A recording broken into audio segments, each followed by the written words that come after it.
Just killed it. You made the decision to play Thiago. But Klopp doesn't change the system. Since move back left. You don't want to change from the 4-3.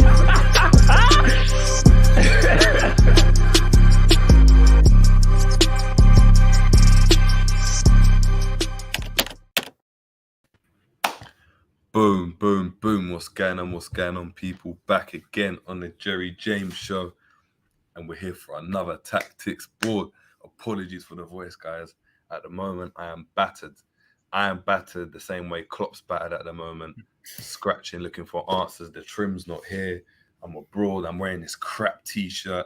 And I already wanted to epitomize where the club's at the moment. Big up, everyone in the building. G, Romz, what are you telling me, my guys? He wants to start. QPR top of the league, innit? Like, you know what I'm saying? QPR top of the championship and that. You know, they're doing well down there. Mr. Bill, he's doing a great job. Wolves obviously wanted to take him over there because he's doing a fantastic job, you know, for them down in the championship. So I feel that, yeah, man, QPR there. Oh, Liverpool. Oh, I mean, yeah. Well, I mean, my team's still top of the league. Obviously, we dropped points. No, I'm joking. Drop points to Southampton, though, which is Your team. which is a bit of a tricky one. You know what I'm saying? Yeah. I'm not gonna lie, it was mad. Obviously, I'm abroad, so for anyone that doesn't know, I'm abroad. I'm in Poland at the moment. Bare people had an Arsenal kit on, you know. Bare people had an Arsenal kit. I can imagine that. No, but bare people. Like, I looked in a couple of the Irish pubs and I'm walking around like there's no Liverpool kit whatsoever. Like, we're in the mud. Like, it's just mad. Liverpool is not the team that you're trying to be supporting at these current moment in times. I'll tell you for free. If we didn't support them, boy, we gotta be out here checking for Liverpool. But they are dusted. You know what is, yeah? Jokes aside, it's that whenever you go on a Liverpool show, and obviously the host is going to be respectful and ask how you're doing, you're always doing, like we said yesterday, G, you're always doing fine until you then have to speak about the club. Just the pressure, it zaps the life out of you. It's just, I just feel like, like when I speak about Liverpool, everything gets sucked out of me. Pause. But everything gets sucked out of me, man. Yeah, man. But let's chop this up. Like, do you know what it is? Just to kind of just summarize how my weekend was, innit? Obviously, I had a family. Yeah, first of all, how are you? That was rude. How have you been? No, I'm calm. Obviously, family thing to go to, all of that. Do you know what I mean? It's a sad time in the family, but it is what it is. Come out here, feeling a bit ill already, like coming out here, if I confirm it, it's hit me like a storm. I'm out here trying to watch the game. Can't even watch really the first half. I'm starting to look at highlights. I'm like, what's going on? Like, why are we not scoring? Like, why are we not winning? And I'm looking at updates and the chats are popping off, and that's how I'm keeping up to date with the game. And I just said to myself, you know, I need to watch this game. Managed to catch the second half, and I couldn't believe what I was watching. It was the same-ish that we've been speaking about. And do you know what really annoys me? It was the one game I came in and I was confident. It was probably the game I was most confident for. I thought we had turned a corner. Romz, you're responsible for that. Because your positive energy got me moving away. Let's say there's G and Romz. Romz took me this time, innit? He took me into that whirlwind. I'm never going down that rabbit hole again. There's two spectrums. There's G, there's Romz. Jerry's in the middle, but Jerry literally comes to my side because big up G. G still predicted a draw, innit? I said a 4-0. I thought we were going to smash them. I was like, it's going to be tough, but I was like 2-1, 1-0. I was like, if we come through that, I'll be like, yeah, we've turned the corner. We're an absolute mess, bro. We're an absolute mess. Like, I'm not going to lie, man. You see everything I said after that City game and after that West Ham game? Anything I said in those chats, anything I said on the terrace when someone asked me, and this is live on the terrace, guys, do you think you can make top 4? What did I say to people? I said, I see that. I said, I think we will, but give me 2 games. Scrap it. I don't need the 2 games anymore. We're not making the top 4. Point blank period. This team is not making top 4. I kid you not. And I don't want people saying that I'm being reactionary. No, in fact, I wasn't reactionary. I didn't watch the game. I wasn't involved. I just got some updates. I've had to let this simmer. We didn't even do the tactics board until 2-3 days later. Now look. absolute mess. Like, G, what's your thoughts on the game? Because at the moment, like, I don't even know what to say. Like, I'm sounding all raspy on the thing. Bro, Yeah, it's man. it's honestly, bruv, like I've spent the last couple of days on a couple other streams just speaking about it, and now I'm done. Now I'm like, you know, when you're like, okay, there's nothing more I can even say, man. The game itself was a game that I wasn't really shocked about in terms of how we played or anything like that with the team that we put out. Nottingham Forrest it's one of them teams, isn't it? Like, you go away to a ground that our away record is poor. I don't think we've won in the league. No, we haven't. We've won one away game this entire season, and that was away to Rangers. That tells you where we're at the moment this season. Like, so, you know what I mean? Like, however you want to dress that up, however you want to look at it, bro, that's just where we're at the moment. Team was crap. Players were crap. Manager was even crapper. Bro, this manager, hold on, I need to get him because I don't care. This brother's Anthony Robbins, bro. If anyone doesn't know, have a look at him. Man motivator, the man like that. Do you know what I mean? We're talking about a brother that just more excuses than a flipping. Do you know what I mean? Than a brother being caught cheating. Do you know what I mean? Like, it's just jokes. It's just jokes at the moment. You know what pisses me off here? Probably the most out of everything is like, people like, obviously we've got injuries and that, cool, we all know that, but then it's like you think to yourself, bro, like, you've got injuries, but there's a reason why we have these injuries. Like, and obviously us three here, we've spoken about that in terms of the team, the playing style and stuff like that. We know it needs to change because, as Jerry said many a times, like, it's just not conducive enough in order for you to continue playing this kind of football. It can work for a period. I can definitely agree with, but it's a very short period at that.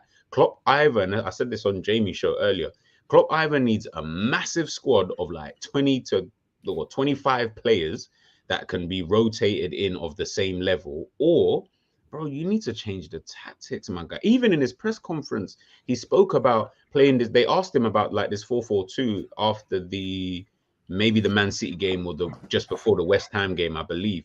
And they asked him about it, and he was like, yeah, it just allows us to press in decisive moments. I was like, bro, like, I hate this word. Like, I actually hate this word, press. Like, you've made someone, whether it was here or maybe it was on Saints channel, I think the other day when I was on, and I think he was saying, like, we've made certain positions just like ugly. Like, now I don't even like that position. Like, right wing, I don't even like that position anymore. Right back, I don't even like that position anymore. Like, striker, I don't even like that position anymore. Midfield, me growing up, the best midfield, and maybe you guys would agree, Barcelona's midfield trio. Like, that's the best midfield I've ever seen in life, kind of thing. But that midfield was not made up of anybody in there who was an engine. Like, the word engine was not used in that midfield, but it was still one of the best midfield that you've ever, if not the best I've ever seen up here. Exactly. Now we get in a player like a Thiago, obviously was injured, but then we get in a player like a Thiago, and we've got players like Jones and stuff like that in the middle. And then obviously we won the league with like a Wijnaldum and a Fabinho and all of that, and everyone got gassed and thought maybe this is the new way. Maybe teams need to start playing with, like, you know, the engine. I'm like, no, bro, because like that's not going to win you things over a long period of time. It will help you for like a season or 6 months or whatever, but over a long period of time, like, come on. And then you look at the midfield that we had, like, man, Carvalho, Jones and Elliott. Like, I never thought I'd be going into this season and saying, yeah, these three will be starting a game for us in the Premier League, and like, that's the only options we have. Maybe if like we would need to someone like. Do you know what's so funny? I know all three of us will remember. Remember in pre-season when we were speaking about midfield, you know what I'm gonna say? And G, you said in one game this season we're gonna see Carvalho, Elliott. I told you, see, I do it. Yeah, me and Jerry everybody. Me and Jerry were like, you're moving mad. You're moving mad. And now 2 out of the 3, but not all 3. Bro, it's basically happening. One more injury to end up for Fabinho. You'll see. No, but we saw it. You see that midfield. You see the midfield, and you're still worse than the as well. You're really scares me. You're really scares me. You need to give me the lorry number. Yeah, that the brother. What really scares me in all of this is that the brother that gets all the slander, that don't get the minutes, that's just come up from an injury. Yeah, and he didn't have like a world-class performance. How was he our best player on the pitch? What happened to Golden Boy Elliott? I'm sorry, Romz. What happened to Carvalho? I hold my hand. Listen, he's been No, poor. but okay. So on Been poor. Carvalho, yeah. What I will say in regards to him is that the way that we're playing him in this system, though, is not going to like. I don't care what like how good he is in this system. Brother cannot play, bro, and that's why I look at this kind of signing and I say to myself, and I said it earlier on. I said it doesn't make sense getting in a Fabio Carvalho, an Elliott, and a Jones in this team. And none of them are midfielders. They were all wingers or an attacking, like behind the striker in Carvalho's case. But yet you're trying to shoehorn them in to this system. Like, bro, Klopp, man. Like, and this is why I keep saying, bro, is like for me, Klopp, like my bro, like thank you, bro. But your time here is done now, man. I'm tired of seeing you. I'm tired of what you're doing. You're really so tactically inept at everything that you do. I don't know. Maybe you can. Maybe after World Cup, things will miraculously change. Yeah, maybe. But then you know what that's going to depend on? Like every other season that we've had with him, is other teams doing shit. Another team doing badly. We need Man City to drop points. We need Arsenal to drop points. Newcastle, who have no European football, we need them to somehow drop points in the season, which they're going to do 100%. Every team is going to do it. But why is it always a case of, bro, we need someone else to do the dirty work for us, man? It's annoying. Quickly on your point about Carvalho, and you know, you two will know, everyone has been there since summer. Now I'm his biggest advocate, but I agree with everything you just said. In this system, it doesn't cater to him, but he's not even doing the basics right. Well, let me not say the basics right, but in that game, but you're right. It's the stuff like the touches. I'm sorry. I'm looking at Rooney and hit like right now. Carvalho looks like a 13-year-old, and he's playing in Sunday League against the men, and he's looking like he's got all the nice touches. But all that needs to happen is a big dog. Do you know what I mean? It's the lean on, man. Just give him a lean, and it's just. You said, Jerry, when you're back, you're taking him to the gym with you. You're picking him up from Balham, and you're taking him up from Balham, and I'm taking him to Beckenham, David Lloyd. How about that? Some strength and conditioning and some recovery in the sauna. At the moment, I just don't see the plan with him. And I'm looking at a player that I don't know whether he's a winger. I don't know if he's strong enough and big enough to play as a 10. Like what I mean by strong enough is not like he doesn't have to be sturdy, but you look at the 10s that we've got in the Prem, or the ones that have been best at it, they're solid players that you can't, once they turn you, they're strong turning you. Do you know what I mean? They've got very good core strength. He's always on his knees. He's always just flying about. He's just flying about. But what confuses me, Jerry, we've seen interviews with players that have played in the Championship and Prem, and we've said sometimes, well, a lot of them will say Championship, the intensity is a bit more high. It's a bit more like stern. But Carvalho, the thing is, I know it's a different team and the level's lower, but when I've watched him in the Championship, he wasn't getting bounced around like this. And people will naturally say the Prem's a higher level, but in terms of actually being strong, whatnot, if you listen to interviews from past players who've played in both leagues, they'll tell you the Championship is a bit more quicker and tougher. So this is why, to me, it's mind-boggling. Like, I've seen you capable of staying on your feet and being a bit more balanced. And every minute you see him, he's on the floor, bro. It's mad. He's on the floor.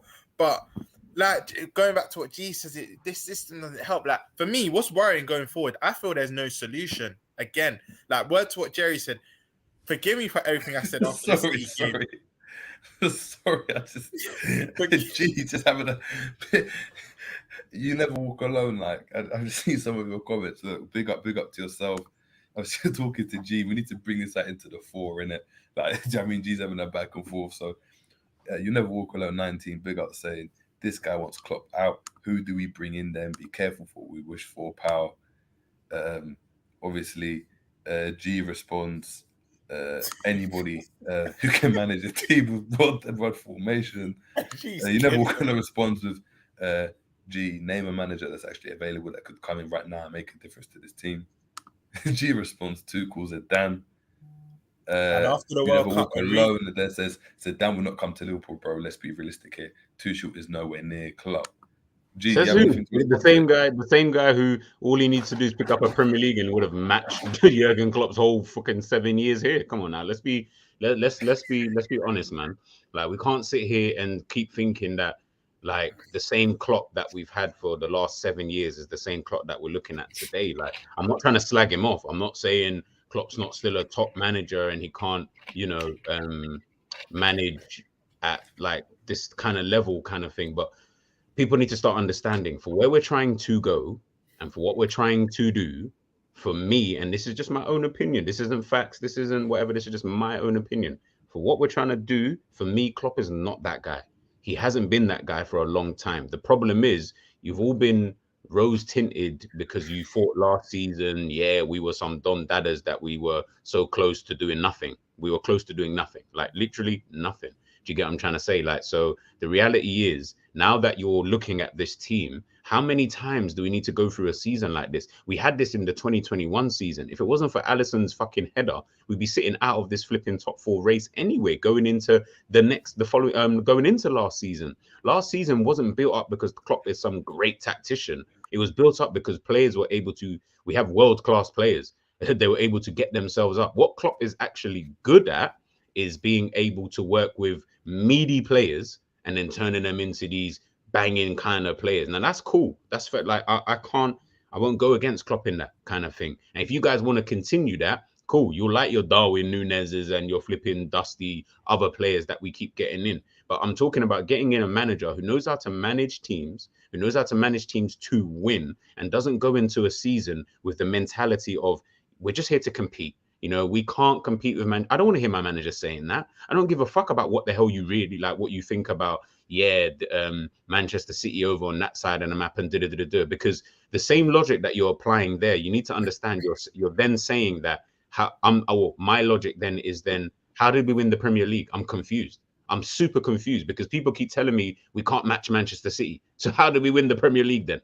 How did we win the Champions? Like, how do we do all of these things? But you guys are now turning around to me and saying, oh, but gee, we can't match Manchester City. They're financially better than us. They can do this. They can. Okay, so if that is true, how did we win the Premier League? Someone explain to me. Someone explain to me. You know how we won it? Just before you even go, do you know how we won it? It's because Klopp was able to fucking pick between 13 players for flipping a 38-game season. And we saw towards the back end of that season how shit that we were. Call it whatever you want. We were shite. Yes, we won the league and all of that. Yes, we down tools a little bit, but you could literally see a second that we were officially won the league when Chelsea, I think, beat Manchester City at Stamford Bridge. Literally from that game onwards, you just started to see drop off. So then I thought, let me give them a blight. They just won the Premier League after 30 years. Let me not get onto these, man. Then the following season, all the stories about your injuries, this, that, and the third. I was like, bro, I'm just hearing excuses. I don't want to hear about your injuries. I don't care. Have you heard this saying, failure to prepare is to prepare to fail, right? Yeah. I know in the 2020 to 21 season, we had many injuries, we're injury stricken, but Klopp also No. We were injured in centre-back. We still had midfielders. We still had... Centre-back, right? We had many injuries centre-back, but Klopp made it harder for us. Instead of him actually getting centre-backs that play in that position, he then took away from our midfield, which left us bleak in the midfield. So when people want to do the sympathy thing, Klopp, we had so many injuries that season. Yes, we did, but Klopp didn't help the situation himself also. And what did he do, Romz? What did he do? After getting in Kabak and Davis, what did Klopp do after all of that anyway? He played Reece Williams and fucking Fit and Nat Phillips anyway. So I'm saying the brothers we had stuck in the under 23, stuck in the basement. You know what Klopp is on? Do what he did. He done this. Yeah, he done this. His missus asked him to like fix like the cot or like paint something ages ago. This and announced ages ago. Yeah, ages ago. He kept putting off until the point it came. He then went to the shop B&Q, rushing before it shut. You know, it was like on a Sunday where it shuts at 4:00 or whatever. He's gone and bought all the tools that he needs to go and do it. He's bought the wrong tools because they're not good enough. They bought a poor quality. He then decided to go in his basement and be like, oh, it's been here the whole time. And he could have just started doing it in the afternoon. Now he's doing an all night and pulling it because the family are coming over from Spain in the morning, bro. Like, I mean, it just doesn't make any sense. Klopp's on. The house is already burned down, but let me call it fire brigade now. What? It's already burned down, my brother. Like, there's no point you calling it now. Like, they're not gonna come here and do anything. Like, that's what he's on. And the thing is, look, again, obviously, I'm just frustrated with him because of what he's now turned into, like, kind of thing, in terms of how stubborn he is at this current moment in time, and the things that some of what's actually going on is now becoming way too some some of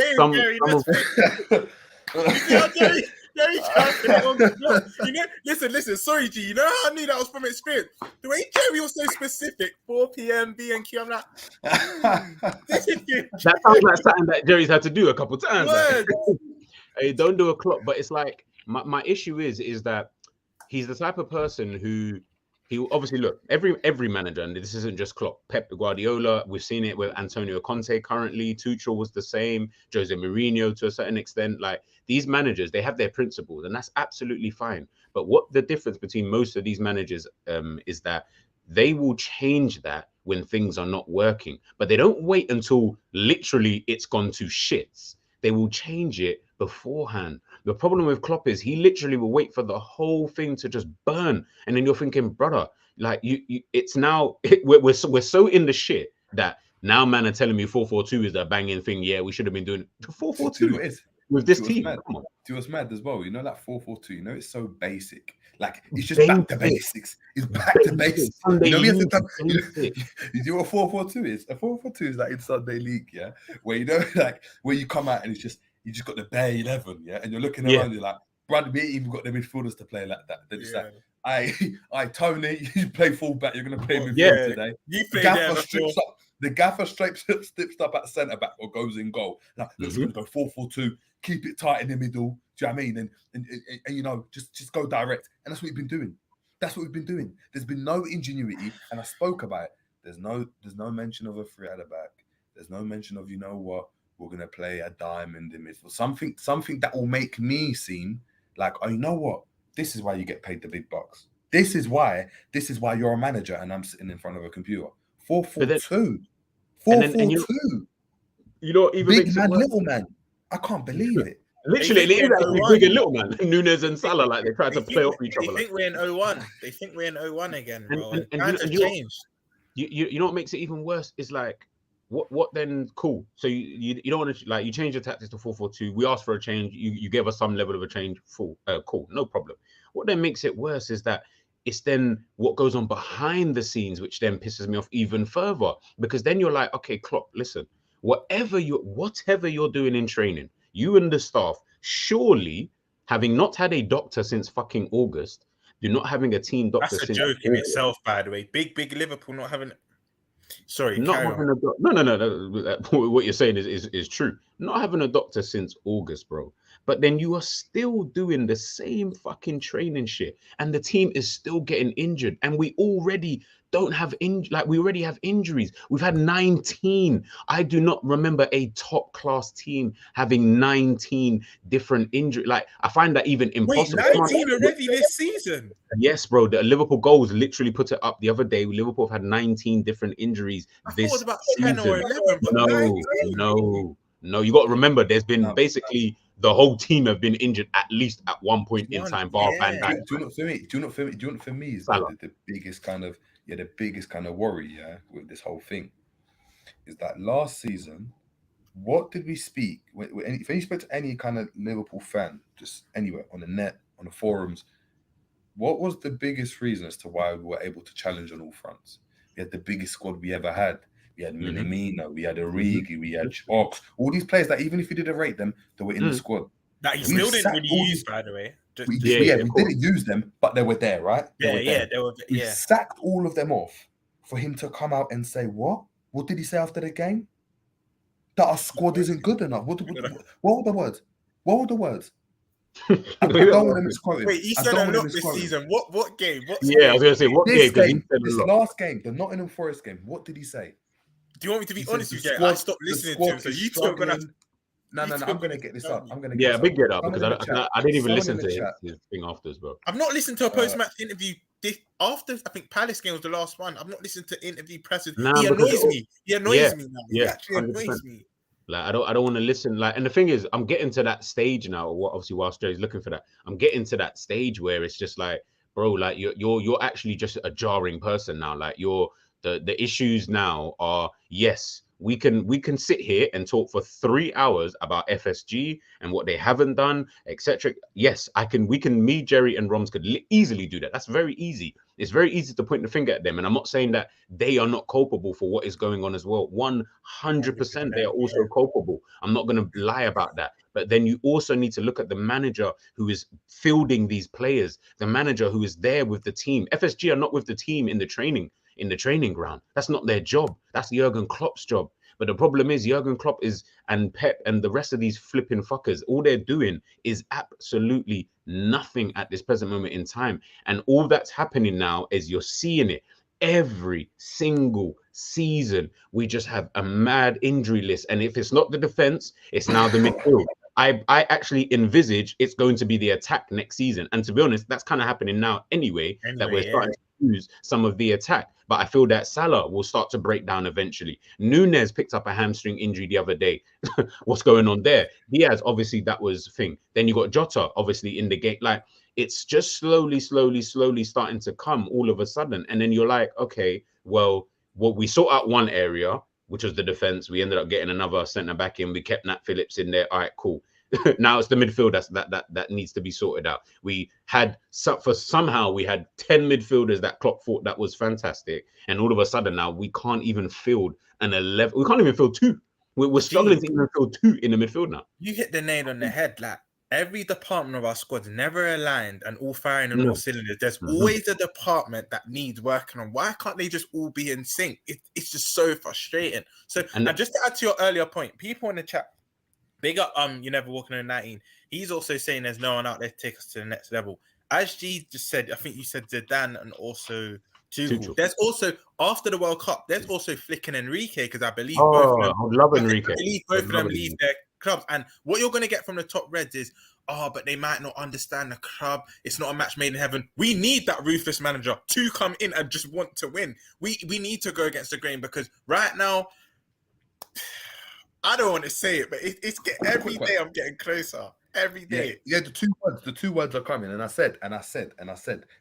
telling you, I'm so lucky. And why with chest, my guys. And that's what I said. And I will say it with chest, and that's the type of person I am. And I'll actually look. Everyone's here, and they're getting a download. I said 3 games that gave us. So now we've got 3 games left because the credit got earned back. It was the 3 wins back to back. If I see 3 losses back to back, I'm going on the terrace, and I'm telling everyone, Klopp out, live and direct. I'll say it because it has to be said. How can you keep a job? How can you keep a job that's becoming untenable? How can you even warrant that? If he was doing any other job, if Fabinho was, we're talking about Fabinho, and people are like, look, you should get out. Why can't we keep the same energy with the manager? Exactly. Why not? We're quick to what I'm seeing in this fan base, and this is what worries me. And this is why when people say to, like, and I know you two have blatantly had it like before on Twitter and all that kind of beef and stuff, where people say you're not a real fan and how long have you been supporting the team and blah blah, all that kind of nonsense kind of thing. Probably longer than that, by the way. I saw it. I've probably been supporting the team a lot longer than you have, but again, I don't know how old you are, etc. I've been supporting the team for 25 plus years, so however long you've been supporting, that's my kind of experience with Liverpool Football Club. The reality is, what we're seeing in this fan base is this fan base don't actually support Liverpool Football Club. And that's what's bugging me. You all support Klopp Football Club. Yeah. I didn't know that Klopp was a football club, but I don't support that club. I never have. Can I just add on to that? We were here before Klopp, we're here during Klopp, and we'll be here after Klopp. Klopp's not going to be here forever. There's no one man or one manager that is bigger than a club. Not your Gerrard, not your Shankly, not your Paisley. They are integral. They are ingrained in our history, yes, the dog leashes, but they're not bigger than the club. No one man is bigger than this club. No, I might say Luis Suarez actually, but you know what I mean? But I'm joking. No one man is bigger than this club. That's why, G, you've hit the nail on the head. Our fan base are they support Klopp Liverpool Football Club. That don't make sense. They support Klopp Football Club, not Liverpool. Because what I'm hearing. Listen, I've had a couple people. I've gone to Anfield and they're calling the Klopp. None like that. Yeah, the words start to get intertwined. I feel like obviously I know it's a mistake. I know people are saying it was a mistake. They're like, yeah, I've gone to the Klopp, but it's like, bro, like No, it's not a mistake. It's not. Yeah. It's not. You It's meant not. that. That's subconscious thinking right there, my bro. Yeah. That's subconscious. Like and again, guys, I'm not trying. Like, I can criticize Klopp and still praise him for everything he's done, which I will do. And I will sit here when Klopp does eventually leave or whatever happens. I will sit here and I will say Klopp has been a good manager for us. I won't say he's been amazing. I'll just say he's been good. And I think, like, at the end of the day, let's put it to you like this, guys. Yeah, let's just all put it to everyone in the chat. You see, at my other club, yeah, they had a banner before Wenger got sacked. It was that, also make a thank you for your memories, but it's time to go. That's gonna be you with Klopp. Oh, listen, that's already me.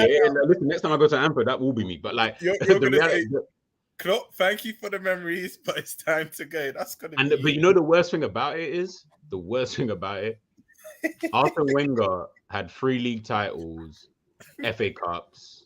I don't think he won. He had multiple things. He had multiple trophies.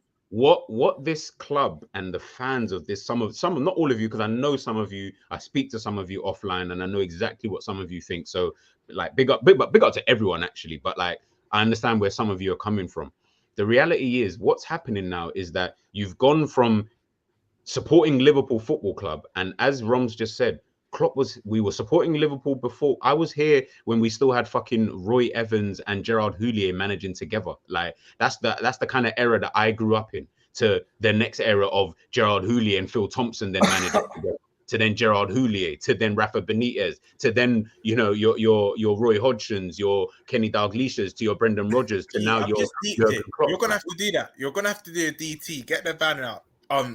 Klopp, thank for the memories, but it's time to go. You're gonna have to. The thing is, I don't mind. And the thing is, I don't mind. I know you actually did as well. I don't mind people getting on to me and saying, yeah, this, that. It's fine. It's so fine. But the thing is, though, it's at the point where the reality is, I don't really care, because I support Liverpool and I will always support Liverpool Football Club. I don't care who the manager is. The manager is, for me, is kind of the most dispensable person there. It can get rid of a manager any day of the week. The players will be the ones who still stay there.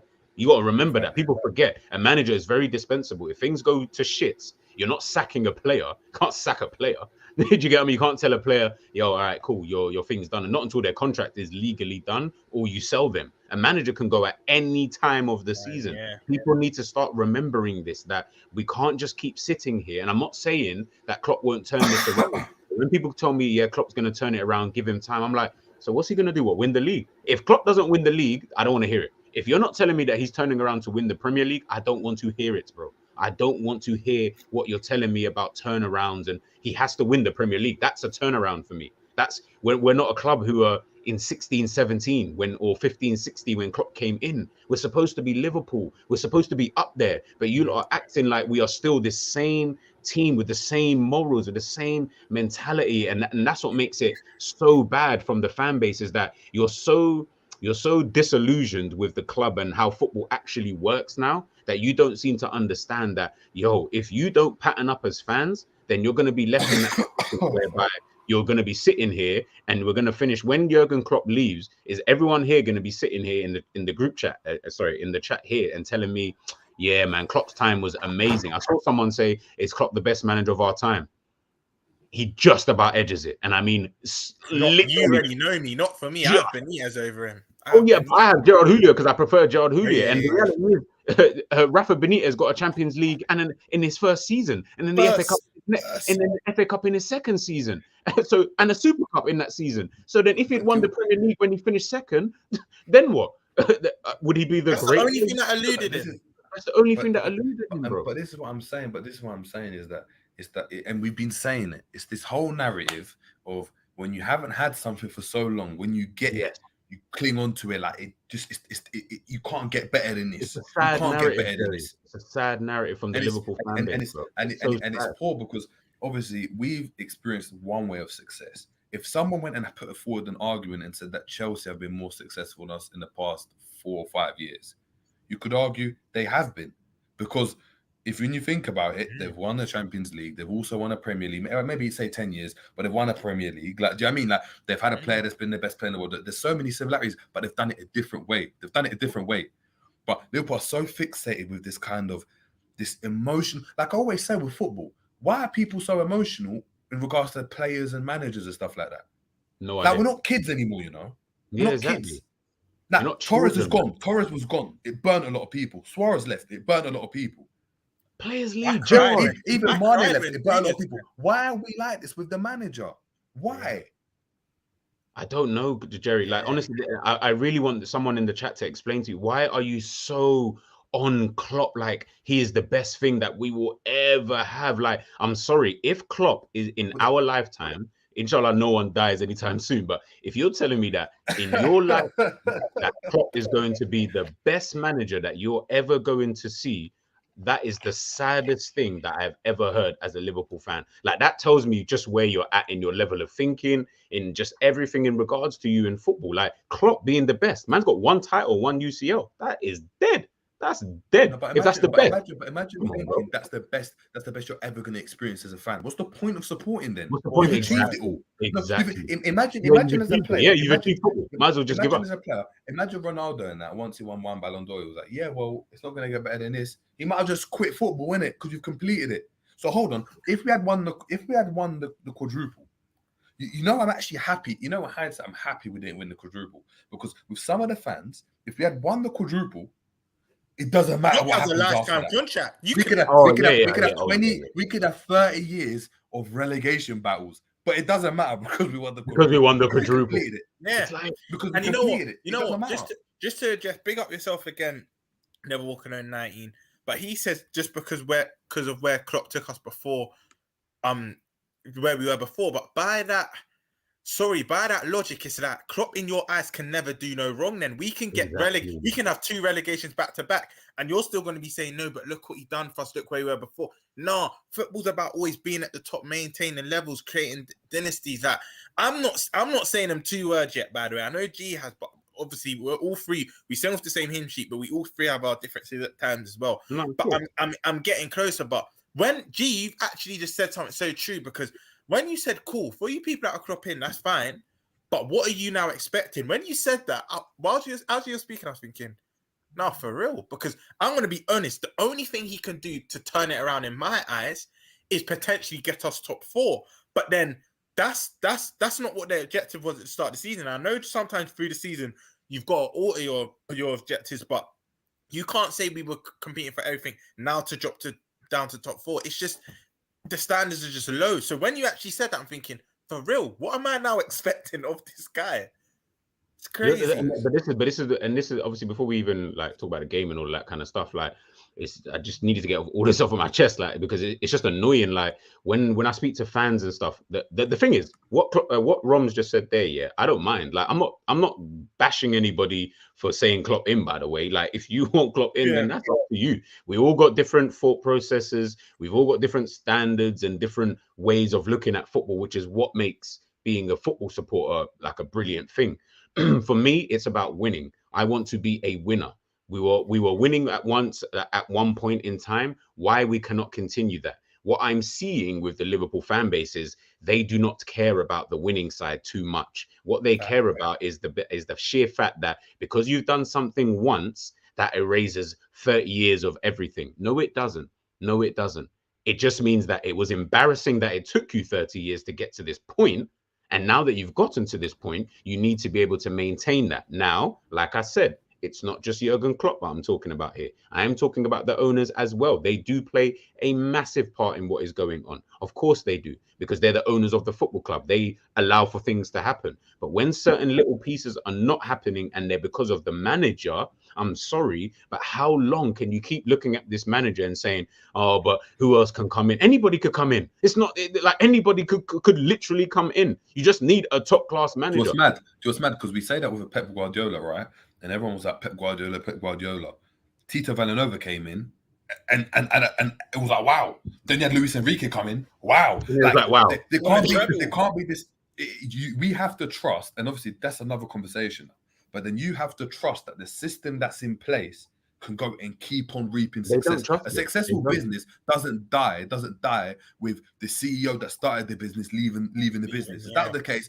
Google, Apple, once Steve Jobs passed away, Apple should have flopped then, innit? Thank you. Apple should have just flopped. Apple should have flopped. Thank you. But Rose, brothers, we're still buying the iPhones. We're still, do you know what I mean?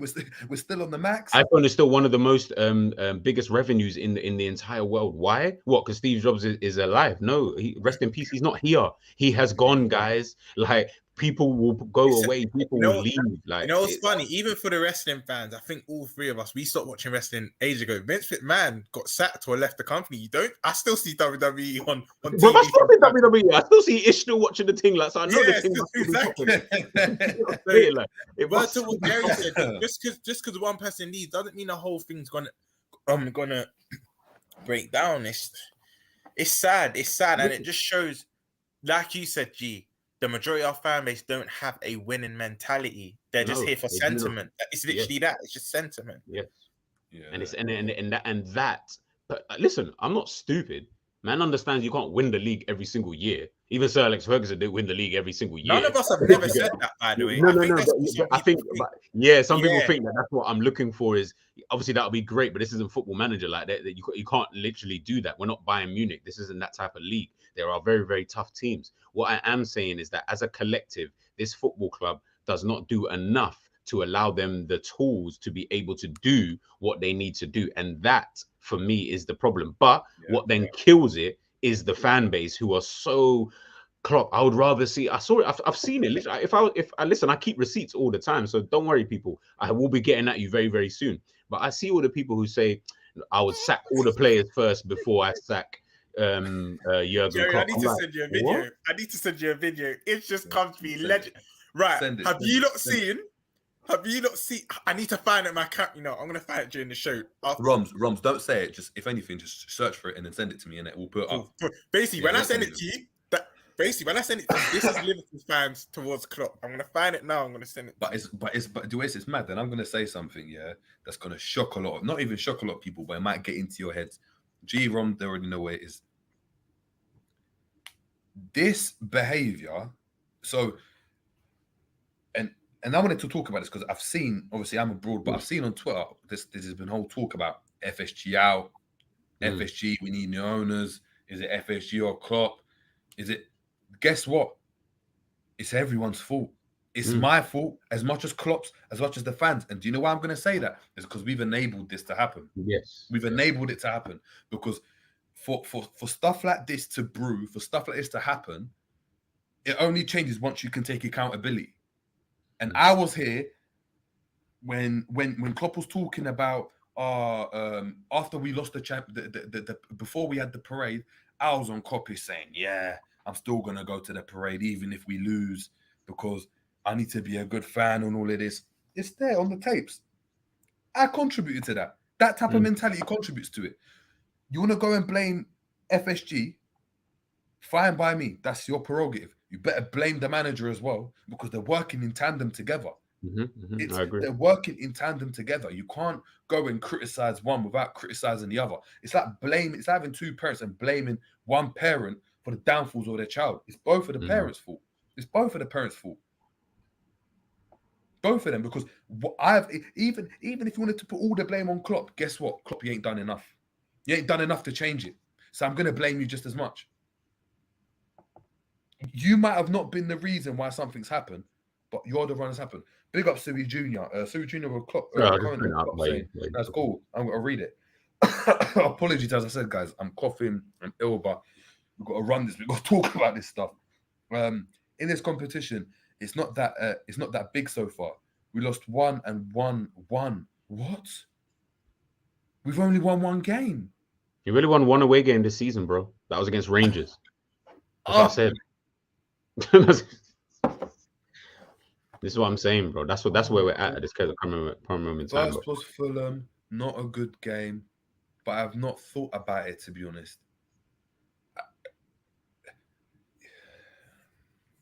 He's becoming like a granddad, like that you just can't even talk to. You know, talking about the granddad, like, granddad, you know what?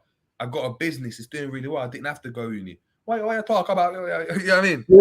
I'm doing the education, I didn't go to university and that drama. What I go for them? You know what I mean? It's just, what's going on? Hey. What's going on? Nah, it's true. A big up error. I've got the video, Jerry. I'm going to edit it and send it over right now. This is Liverpool fans. Crop it. Yeah. This is Liverpool fans to Klopp. You're not going to laugh. Premier League title should be LFC's main goal. One every 30 years is not good. Premier League requires ruthlessness, not sentiment. 100%. John II saying, look, the only fans of Liverpool who grew up having a winning mentality was the fans from the 70s and the 80s. But guess what? I want those fans back, please. No, but Anyone from the 70s. But even those fans, we're saying that. But it was always, unfortunately, the fabric of the club, the way it is, a lot of it is always like, it's obviously the fans of the 70s and 80s understood that, but they grew up with a team from the 60s and the 60s and 50s. Yeah. Like, think about it, because by the time you're 20, you've grew up with that. So once to get to that stage, it was trials and tribulations. So when you look at the team, they've always had this kind of like mad kind of fixation on just it's about football being more than just winning. It's about the community and stuff, which is fair play. But when it comes down to the football, unfortunately, you just got to win. You've just got to win. I'm sorry, listen. I don't see Manchester United worrying about no community on that side of the map. I don't see Chelsea worrying about no damn community, and I don't see Man City worrying about no damn community. I don't see Real Madrid, Barcelona, Bayern Munich. I'm pretty sure that their communities are absolutely fine. So can we just flip and just start winning?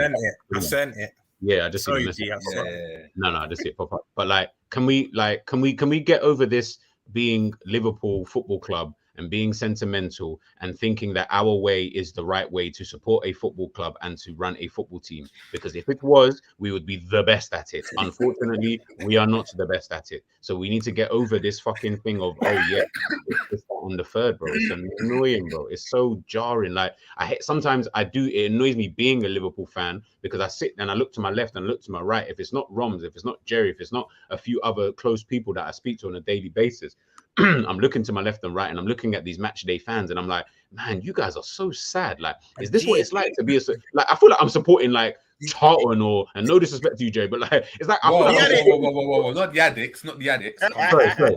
It's like I'm supporting like Hayes and Yedding or some Sunday league team where it's like, or some Saturday league team where in National League or some shit where it's just, you know, we don't mind being like this. And if we can have one season where we do it, like, bro, like, do you not want to win? Does nobody want to win? I want to win. You know what upsets me as well? Go on, Romz. Quickly, what upsets me as well is that there's Liverpool fans like us, but because the majority don't think like us, we'll still get generalized and we'll still be painted with that same paintbrush as the rest. You know how you just said, I look to my left and my right, and if I'm not speaking to that me or Jerry, no, you're speaking to a match going fan, they don't. Obviously, everyone's entitled to their opinion, but they don't have that same winners mentality. Then when you get rival fans saying things, we come under what they feel the top Reds think, if that makes sense. They put us under that same umbrella, and it's not that. That's why, again, everyone has their own opinion, but this is why some of our fans need to get real, because if we all actually come as one and realize, look, we're not winners, we're not real winners here. Other fans, and I'm not saying we have to care about rival fan base or whatnot, but they'll probably stop taking us seriously. Because what's so annoying for me is when a top Red thinks something, and because I'm a Liverpool fan as well, the average guy, the next guy thinks, I think that is nah. Man, don't think like him, man. Guneli does it all the time. I have to correct him. That's not me. That's the majority of Liverpool fans. That's not me. But you know what I don't get is bottom red over here, baby. Come on. Yeah, exactly, man. Bottom for life. Bottom for life. You know, like that, man. I need to get tatted on my chest or some shit, like Tupac life, boy. On the bottom of my foot, just red, just painted red. The bottom red. The tattoo, the bottom of my foot red. So someone asked me, what am I? Just put my foot. You look, breaking news. Big up, you never walk alone 19. I'm not surprised, but apparently Thiago's out until January. I'm gonna go online right now. But hold on. Wow. That was gonna be the next convo before we actually get into the game. I'm sorry, there's a lot to unpack, guys. It's a crazy one today, but please make sure you're smashing the like. We're doing a late one today for you guys. I'm an hour ahead, so right now is almost 11:30. It's going to be 12. Please make sure you're smashing the like and make sure you're commenting, subscribing if you're new as well. We're on the road to 1K. Yeah, man, we should be getting there muy rápido, quick. So big up. Please make sure you're smashing the like. But what I don't get is how does a club that's challenging for a quadruple, that almost completed football, yeah, we keep speaking about it, end up wishing if only, you know, we might go on a lovely cup run and have a day out in the FA Cup. And I've heard someone's messaged me. Listen, I'm not going to out them out. Someone messaged me and said, I don't think we're going to do anything in the Champions League. The Prem's out of the question, but I think we can get a good cup run. What is this? A cup run? Jerry, I've been sent run. run. Run, not win, a run. That's what Wigan the mentality, though, Jerry. That is Wait, the so mentality. they didn't even say win. I thought you meant win, just a run. A cup run. Just like, you know, we get together, we meet up. Do you know what I mean? We travel down, we meet up, we go to Wembley for the semi-finals. Like, oh my God, and then we might lose, but we got to we get to see our favorite players. That type of thing. The same thing that Wimbledon do. Do you not remember the tweet? Yeah, and I still get ridiculous. They still get onto me to this day. I had a DM Sunday night. Remember when I said if we had for the next 3 seasons, we had a season like our last season, so both domestic cups, we're still in the title race to the last day, and then we lose out in the Champions League final. Still, someone messaged me Sunday. I forgot to send it to you too. Still, you're so remember. Bear in mind, this tweet was from the summertime. You're not a Liverpool fan. You're so deluded. If we had the season like last season for the next 3 seasons, that still means we have 6 domestic trophies. We've been to 3 Champions League finals. We've been in the title race till the last day. I said, I just replied to him one thing. Listen, you're entitled to your opinion, but is that honestly success to you? Is that yes, it's 6 pieces of silverware in the next 3 years, and we would have got to 3 Champions League finals. I said, don't you care about winning the big 2 at all? It's like, well, it would be nice to, but we still want. And I just said, you know what, have a nice Sunday evening, man. Do you know what certain man I like? Certain man I like, yeah. Imagine you went and just, I don't know, just managed to find some treasure. You know, something just in layman's terms, just found something that's mad valuable, innit? Sell it for $1 million 1 year. Not like let's say, yeah, they got a bare product. They got a bare product or something, yeah. They sell one of this product for like $1 million, just one of these items, yeah. So anything for the next 10 years, and they'll split it up and be like, nah, but do it is I sold that for $1 million, but over 10 years I made $1 million. Is that no, bro? You made the $1 million that 1 year. You made a loss for the rest of the 10 years. For the rest of the 10 years, bro. Exactly. But guess what? It just represents the club, innit? Because we love doing stuff in installments. So you know, like we will go and spend 20 mil, but it won't be 20 mil. It'll be 5 mil for like 5 years. Like, do you know what I mean? Like, with an add-on of 5, it's crazy. It's crazy, man. Big up your never walk. You're just quickly on this one. You know, Assad kills me because Assad, he thinks Assad's weird, but Assad's trolling up. And look at Assad saying, "No, trust me." Like Assad's such a troll. Yeah, Assad's just dumb. He doesn't actually try to cause trouble. But big up, you'll never walk alone. 19. Even Chelsea ain't having constant success. Chelsea are the most successful club side in the 21st century. Yeah. I don't think Chelsea are too worried that they're going too long without a title. I'm sure Chelsea just won the Champions League a couple of seasons ago. They also picked up a Club World Championship, and they also picked up, I think, an FA Cup. Maybe no, that was Leicester, I believe. Maybe I think the other Super Cup. Yeah, the other Super Cup. But what I'm saying, though, in the last 10 years, Chelsea have actually we're in 2022, so 2012. If my maths is correct, I'm sure Chelsea have won a couple titles, I think, in the last 20 years. 2 Champions Leagues and 2 titles. Oh, 2 Champions. Okay, I didn't even remember. So cool. Like, so the reality is, yeah, go on. Go on. No, go on. No, go on. Finish. No, I'll just literally that. Like, guys, what we need to start understanding is that this is a team: Chelsea, Manchester City, Manchester United. I'll use those 3. I'm not even going to drop Arsenal in there because they're probably not on that level. So I'll use those 3 teams. Yeah. Excuse me. Don't you dare. I'm joking. I'm starting to see blurred lines at the moment, but like. When it comes to those 3 teams are multiple winners of these trophies. The last time Liverpool won a Champions League prior to the one that we won in the 18-19 season was in 2005.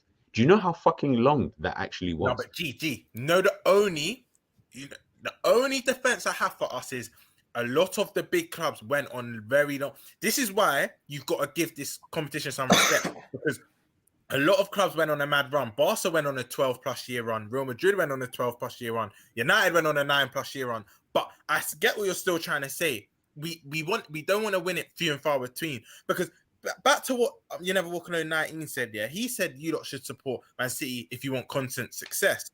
But none of us have once said we want to do a 4P or a 5P in a row. Just let's say, I think you two agree. Let's say we have a 5-year span at least 2 or 3 out of them 5 years we win the Prem. Like maybe every other year. We don't mean constantly. Just a pattern that shows we had some sort of dominance or we were there. Do you know what I mean? But he thinks we mean consecutively 4 Prems in a row, 3 Champions League in a row. Because what you're saying, if that's what you're saying, it doesn't even make sense. Because not even City do that. They've not won the Champions League. They've not. Well, they're about to three-peat, but they've not won 3 Prems in a row yet.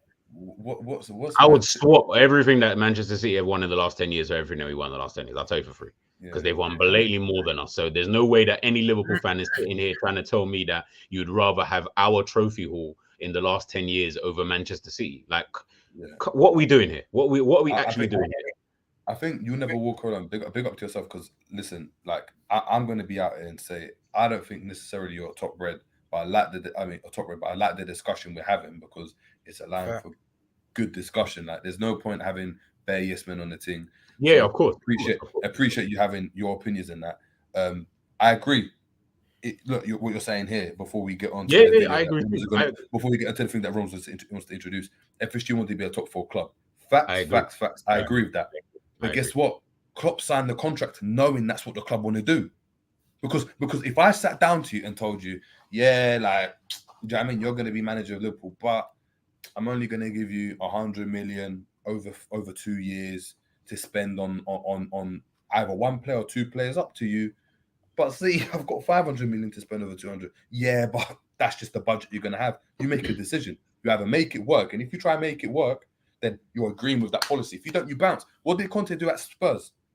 Conte at Spurs didn't sign that contract until we had guarantees he's going to go and play. That's the type of and I'm not saying the type of football, but that's the type of manager I want to be seeing. And I'm sorry, exactly. If Klopp was like, you know what, listen, and he was against what's going on, because we're hearing him a lot saying, look, Liverpool can't do this. We can't spend like these, man. That's fair. He said that. Has he said he's against it though?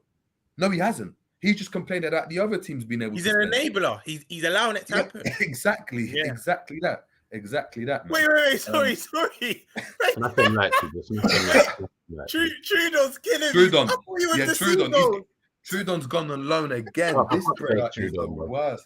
You're moving worse than a Nelka right now. You're just being puffed on. Wait, so he's been a Geordie for quite some time. Last time I checked, Trudon was a seagull. Big up Trudon. But he's still a bird, isn't it? He's gone from the seagulls to the magpies, so he's always a bat. He's always a bat. But Romz, before we get into the game, because we need to obviously analyze this game a bit, talk about some key tactical talking points. Introduce us into the video that we're gonna drop. Cool. Right. You know, I'll give you a solo for this one. I think you deserve a solo, and then introduce it and we'll run it. Yeah. So cool.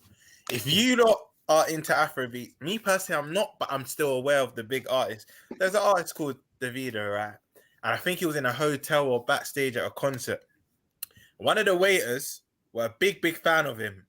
And when they saw him, he broke down. Like, he was on his knee. He was literally on his knees, as you're about to see. He was like, Davido. And Davido goes, fan love. This is you top reds to Klopp. Like, when you see Klopp, he can do no wrong. You'll be on your knees for him, but Jerry, run the video. Calm down, Davido. Calm down, nigga. Very serious. Calm down. Sad love. But listen. The only difference is, Klopp will let me tell you to calm down. Klopp will be telling you to calm down. Klopp will say, give me a hug. Klopp will be giving you the hug. We'll give you a Klopp. And it'll be in that, like, you know what I mean? Maybe in there as well. Like, after he's done, he's like, kind of thing. I'm just like, right, okay, cool. Like, you'll start doing yeah, just bare fist bumps, like, just for no reason, just to no crowd, like, just because he can. Like, I don't know. Klopp, that's what Klopp's on. That is top res to Klopp, literally. I want people to understand, before we even move on to the, like, I do want to talk about the game and that, because we need to get into it. But what I want people to understand is, I respect Klopp highly, and I think the job that he has done under the conditions that he's had to work with has been great, has been absolutely good. He's brought good times. He's brought us back to the point of we are now believing, and now I'm sitting here getting angry at the fact that I'm not winning more when I would have been happy with second place like 10, 15 years ago. So I have to give him the credit for that 100%. But the reality is now we're here, my guy. You can't tell me to, it's like them guys who, I saw a tweet the other day about this girl talking about, you know, going out on a date with a guy, and now the guy's not really trying to. I saw that. Yeah, do you know what I mean? Yeah, That's I saw exactly that. like Klopp in this situation, which is, yes, you came in and you talked the talk. You said to me, yo, you can wine and dine. You know what I'm trying to say? Like, you said we can go to Nobu, we can go to the Shard, you know what I mean? We can go to these places, kind of thing. Now that we're getting 3 months into the, you know, 7 years into the relationship, why is man going to fucking Nando's and them thing there? Like, I don't want to, like, what happened to wine and dining me at Nobu? What happened to the what we used to do? You thought you got a bit too comfortable. And that's just Klopp at this present moment in time. That's not to slag him off. That's not to say that he's a shit manager. I do not think that. I still think he's probably one of the top 5-6 managers in world football. That's great. But that doesn't mean that there's no other manager in world football who can take over Liverpool. Because if you're saying that, Klopp can never leave. He can never ever leave.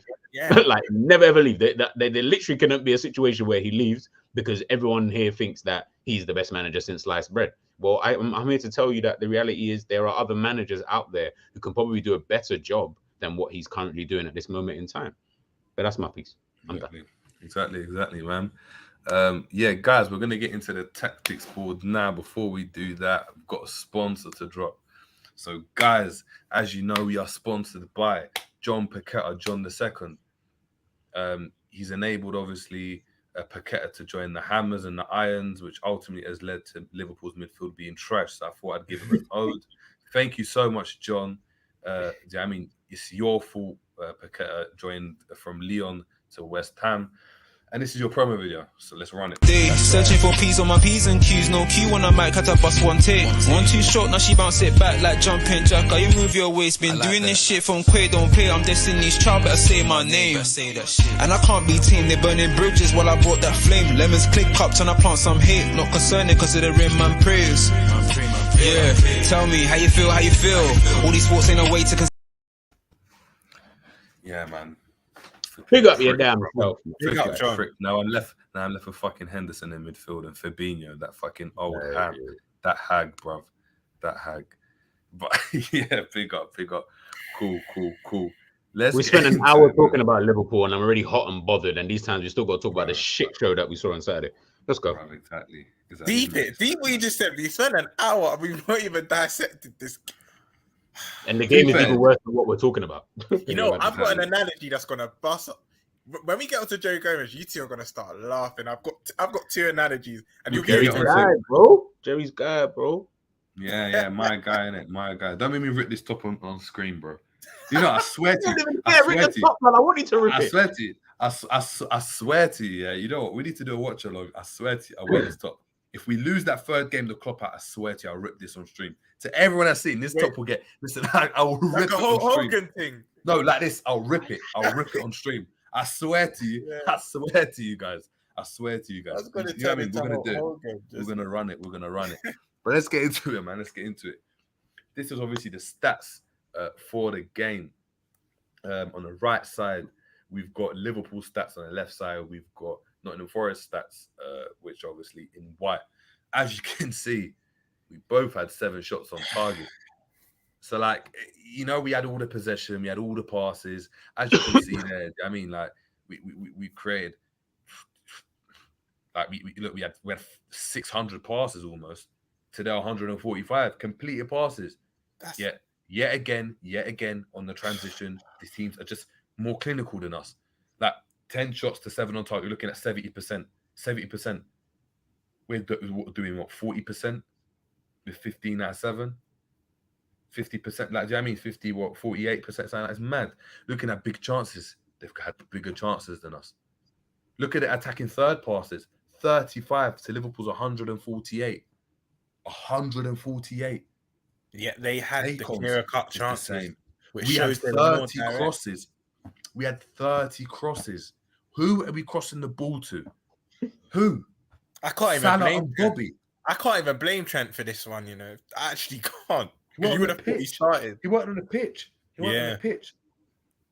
Nah, but did you guys see him get skinned when he did come on the pitch? Like, listen, I mean, look, we talk about intensity, right? Like, and these should be the basics, the foundations of a Liverpool team. Like, they're winning more tackles than us, more interceptions, more fouls, stopping us playing our game. why are we unable to do the basics? The basics. I don't care about the fourth. That formation doesn't even matter yet. It doesn't matter. We're gonna get into it.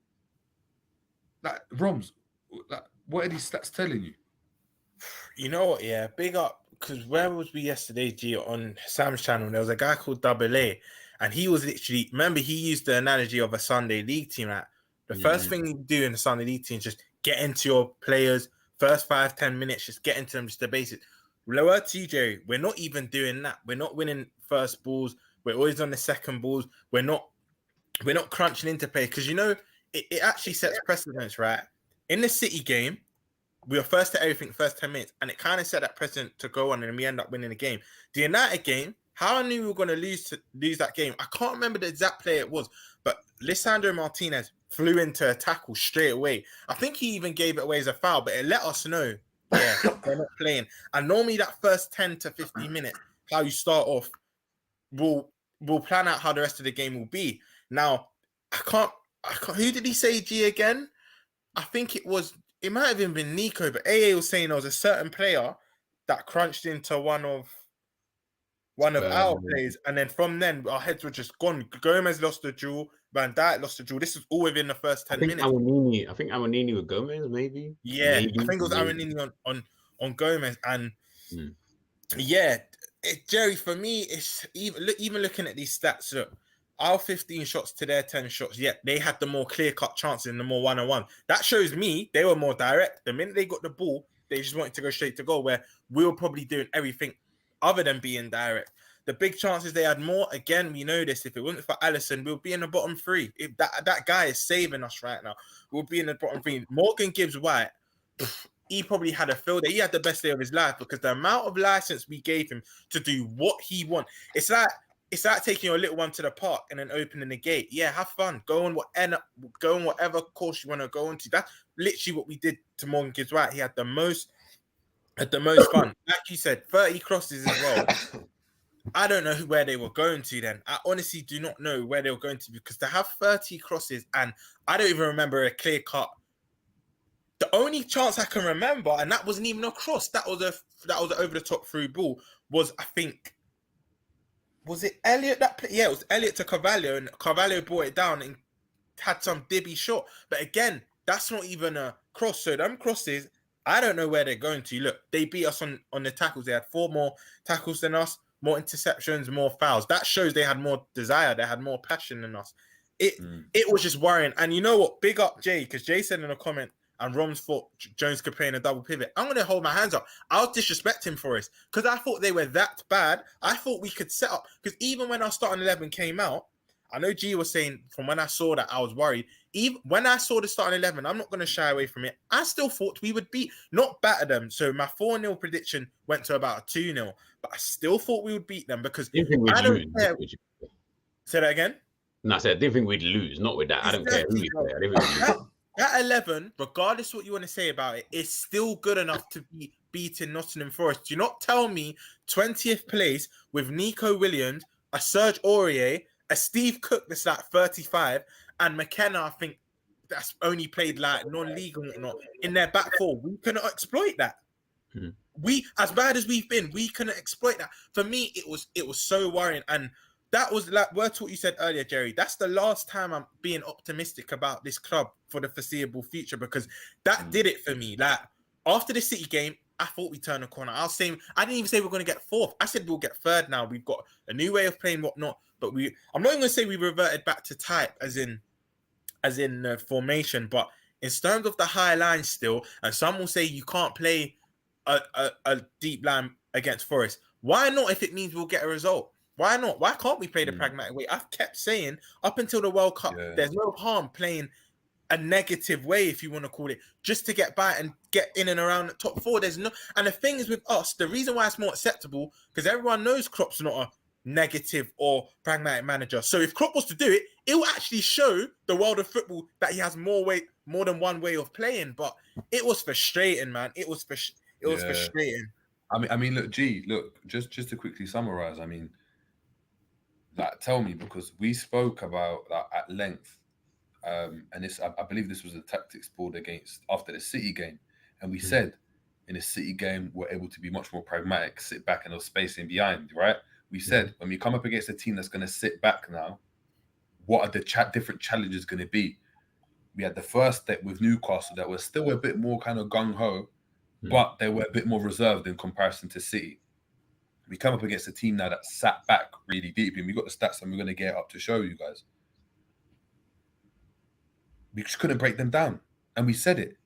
Now, we said it. Hold on. I'm going to remove that for now. Apologies, guys. But yeah, it's like, do you know what I mean? It's like, gee, what on earth? Like, it's the same thing, isn't it? We just can't break down these teams when they sit up in a low block. Spacing behind, of course, it's easier to play against. We've got fast players. It's easy to target the space.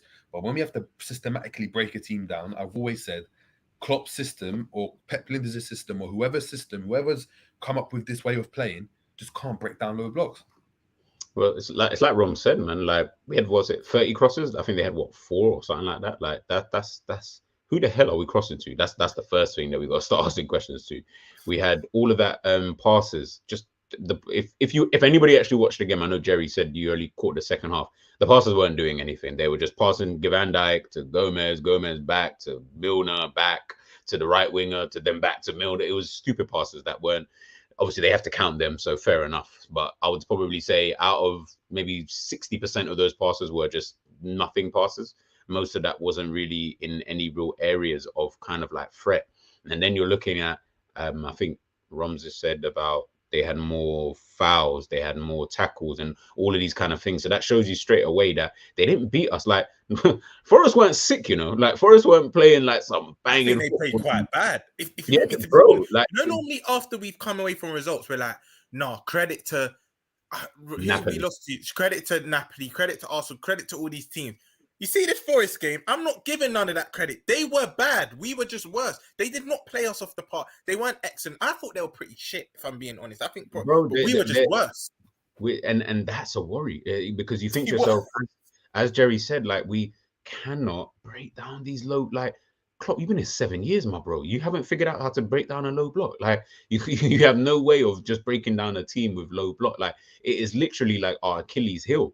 Like kind of, obviously I get it. Every team has that kind of one thing that you're just kind of like Man City and, you can kind of get at them in some way, shape or form kind of thing for how good that they are, blah, blah, blah. But we just can't seem to break down these low blocks. And, when you've got James Milner and obviously we'll get into like the position and stuff like that, like where he was playing and you can see like how he was playing in comparison to say like a Robertson, who was obviously bombing up and down the pitch with Jones trying to potentially help on that side as well. It was like, it just looked a little bit dysfunctional to me. That's what it looked like. Obviously, I get it. Jones just come back kind of thing. And in respect to what Jay said about Romz saying about the double pivot thing, to be fair, I will back Romz because I also had Jones in a double pivot in that midfield as well. So because the reality is, it's Nottingham fucking Forest, bro. Like, man's not sitting here thinking that we're playing Manchester City or something where I'm worried. Like, just to interject, you're like me. Of course, we wouldn't have played that in any other game. Yeah, no, of course. You're playing 20th place,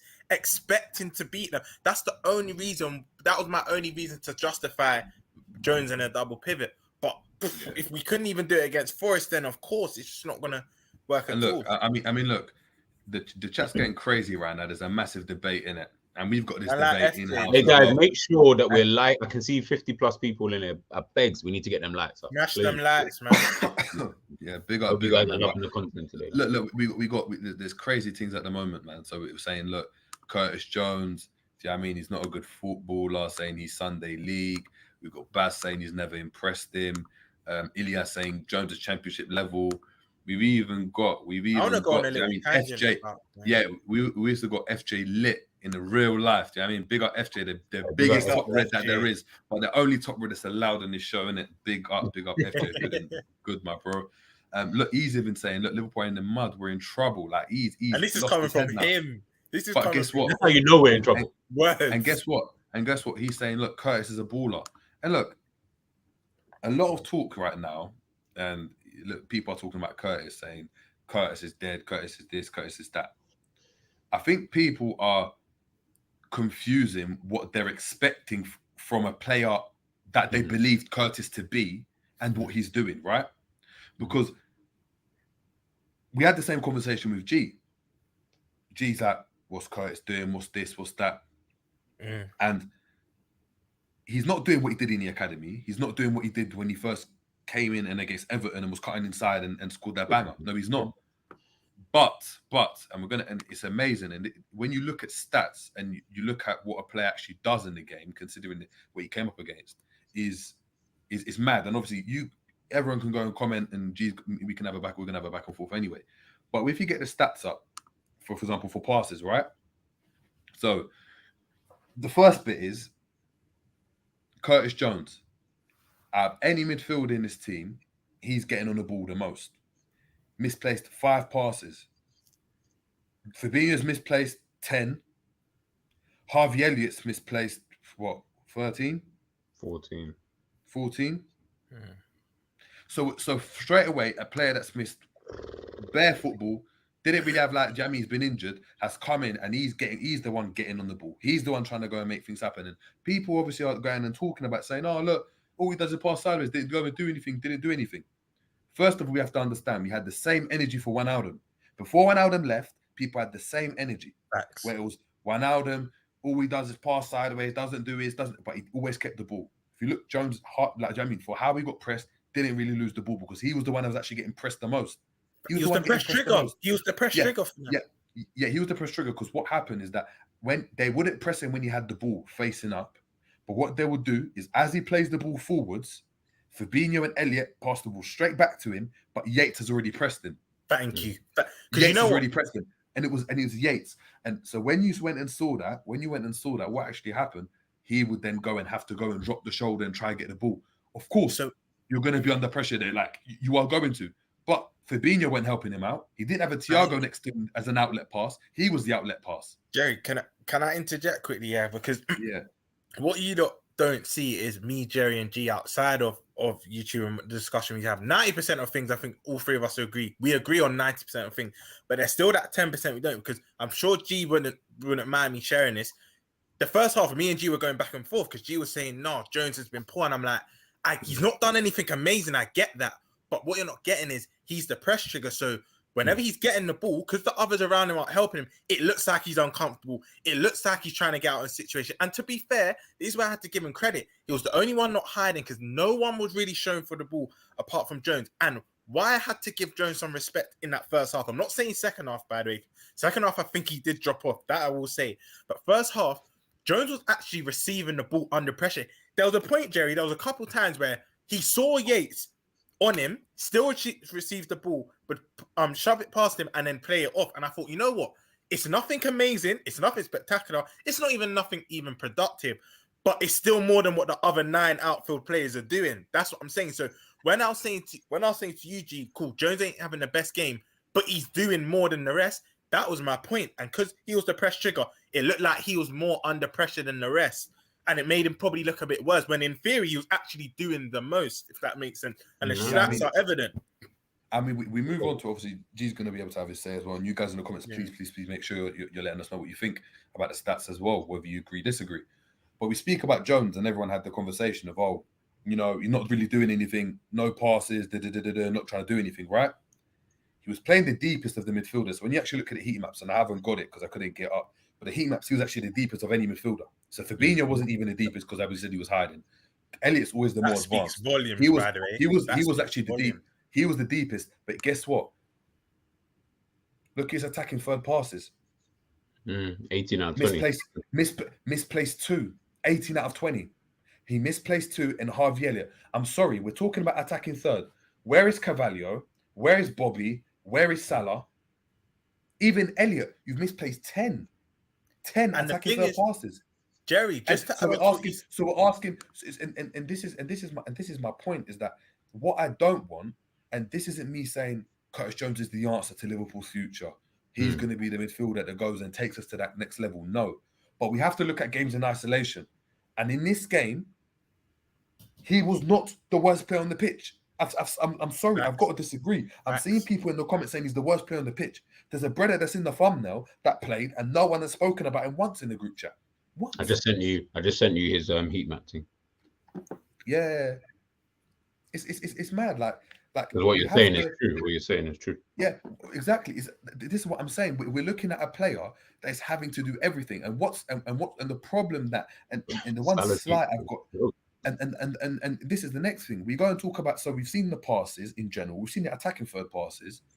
Look at the ball recoveries. After Cheek Kuyate, who has a fantastic game. Who's second in this list in the whole team?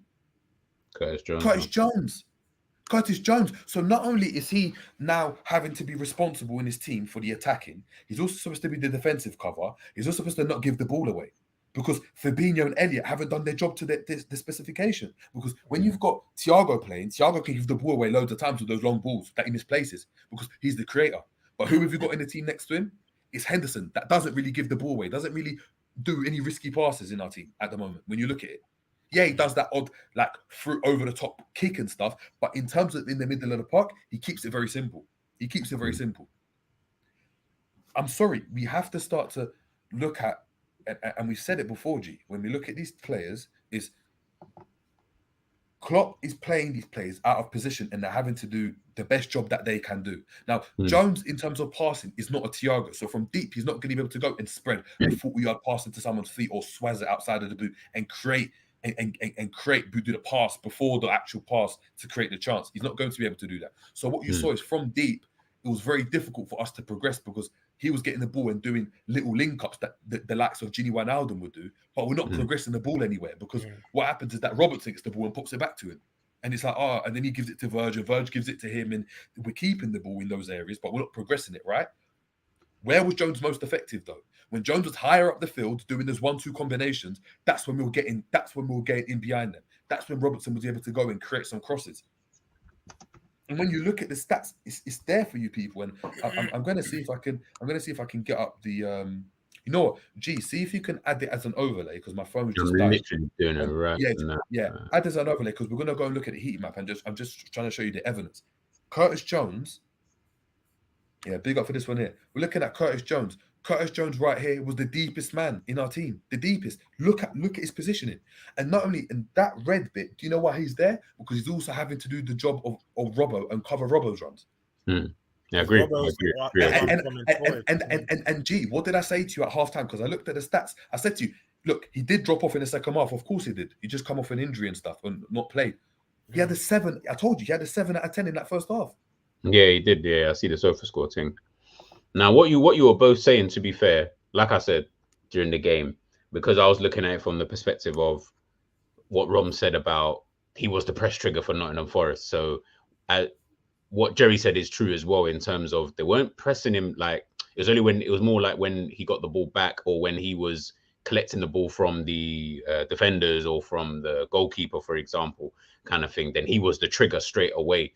And then every time he did get the ball, it was always like, oh, for fuck's sake, like, of all the people, obviously if it's like a Thiago, I don't mind you being under that kind of level of pressure, but obviously he's not a Thiago, so there's gonna come that little bit of anxiety when he gets the ball in them kind of positions. So that's kind of, I think, the way that I was looking at it. But the reality is he was the best midfielder that we had on the pitch. But I think what I was trying to say was, I didn't like the fact that not from you guys, but just more in a general sense, when you're rating a player, for example, like in whatever performance, I don't want to look at any other player. I just want to look at him. What are you doing? How are you doing? How are you doing whatever it is that you're supposed to be doing? But at the same time, now I'm looking at things and I'm like, right, looking at the stats, I can tell that the type of role that he was given for the game clearly worked for him in terms of what he was supposed to actually be doing, in terms of being the ball carrier.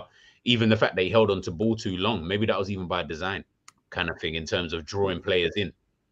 But of course that is, because what you saw with Gini, people used to say the same thing about Gini, that he'd get the ball, and listen, we can go just look at the tapes. I remember I've had arguments on Kopish, I've had arguments on with Mons when it was about Gini, and Gini, he hangs onto the ball for too long. There's a pass going forward and he doesn't play that pass. There's a reason why it is. Like, big up hold on, let me get it up there, but I believe it is VL Valuable Lessons. Big up yourself. I can't find it, but Valuable Lessons even saying like he's there to do that Genie role. And I know I saw someone say something, I'm being disrespectful by comparing Jones to Genie. Genie was getting disrespected by everyone. Genie was getting disrespected by anyone. So right now, who am I comparing him to? Right now in this team, that is the role that he was going and doing. Whether you want him to go, if we play Salah and Salah's playing out wide and he's touching and he's doing chalk, do you know what I mean? His boots are touching the chalk and he's doing out wide. Do you know what I mean? That is, you can see that is by design. That is by design. He's stretching the pitch. I can't go and get mad at him. Do you know what I mean, for doing that? Or if he was told to play as a DM, why am I going to get mad for him not scoring goals? Like this is by design. Our golden boy that we go and talk about, Elliot. Thank you. What did he do? Sorry. What? But and I've said it because he looks nice on the eye and he does all this jinky thing and he's got some passion and all of this type of stuff. People are over-gassing it. He doesn't provide anything. They gave him a high score though on SofaScore though. But 7.6. But this is what I'm saying. This is why it can be deceiving because everyone has energy for Jones in this in the chat. But what the hell did Elliot do? Better yet, what did number 11 do? Everyone's looking at Jones, but not everyone else. And let's speak about Flacco. Let's go and speak about Flacco a bit because this is a brother now that people want to go and talk about world class. But people want to go and talk about world class and there's all sorts. Passing was rubbish. Recoveries were rubbish. Hasn't got the legs to go and run around. We're going and talking about like that's the worst of our concerns. Like we're not discussing whether Jones is the answer to Liverpool's future. But in this particular game, you cannot go and tell me that he's had a poor game. You can't. A poor game. Oh, are you hearing what we're saying? Like, let's not, as fans, let's not go and do this type of stuff. Like, put it out there, innit? Like, if someone's had a bad game, we'll come out and be like, look, he was dead. Romz was bigging up Carvalho. He came out early and said Carvalho was poor in that game. It was poor. But Carvalho was worse than Jones. Facts. Don't fall for this hype. Like, don't fall for this hype and people saying, I mean, he's only like, let's not do that. Let's not do that. And look, you never walk around and say Elliot's so much better than Jones. No, explain to me. No, I want you to explain to me how. What have you seen from him? What have you seen? Because in terms of I'm telling you now, if Elliot had to do Jones's role the other day, he wouldn't have done it. Like we would have been eaten alive. It would have been more than 1-0. Don't we remember when Carvalho played in midfield against Brighton? What happened then? Did he not come off at half time? Even Everton, bro. Everton. Was it Everton? He came off at half time. Yeah. It was Everton. Oh, no, both games. You're right. Everton and Brighton.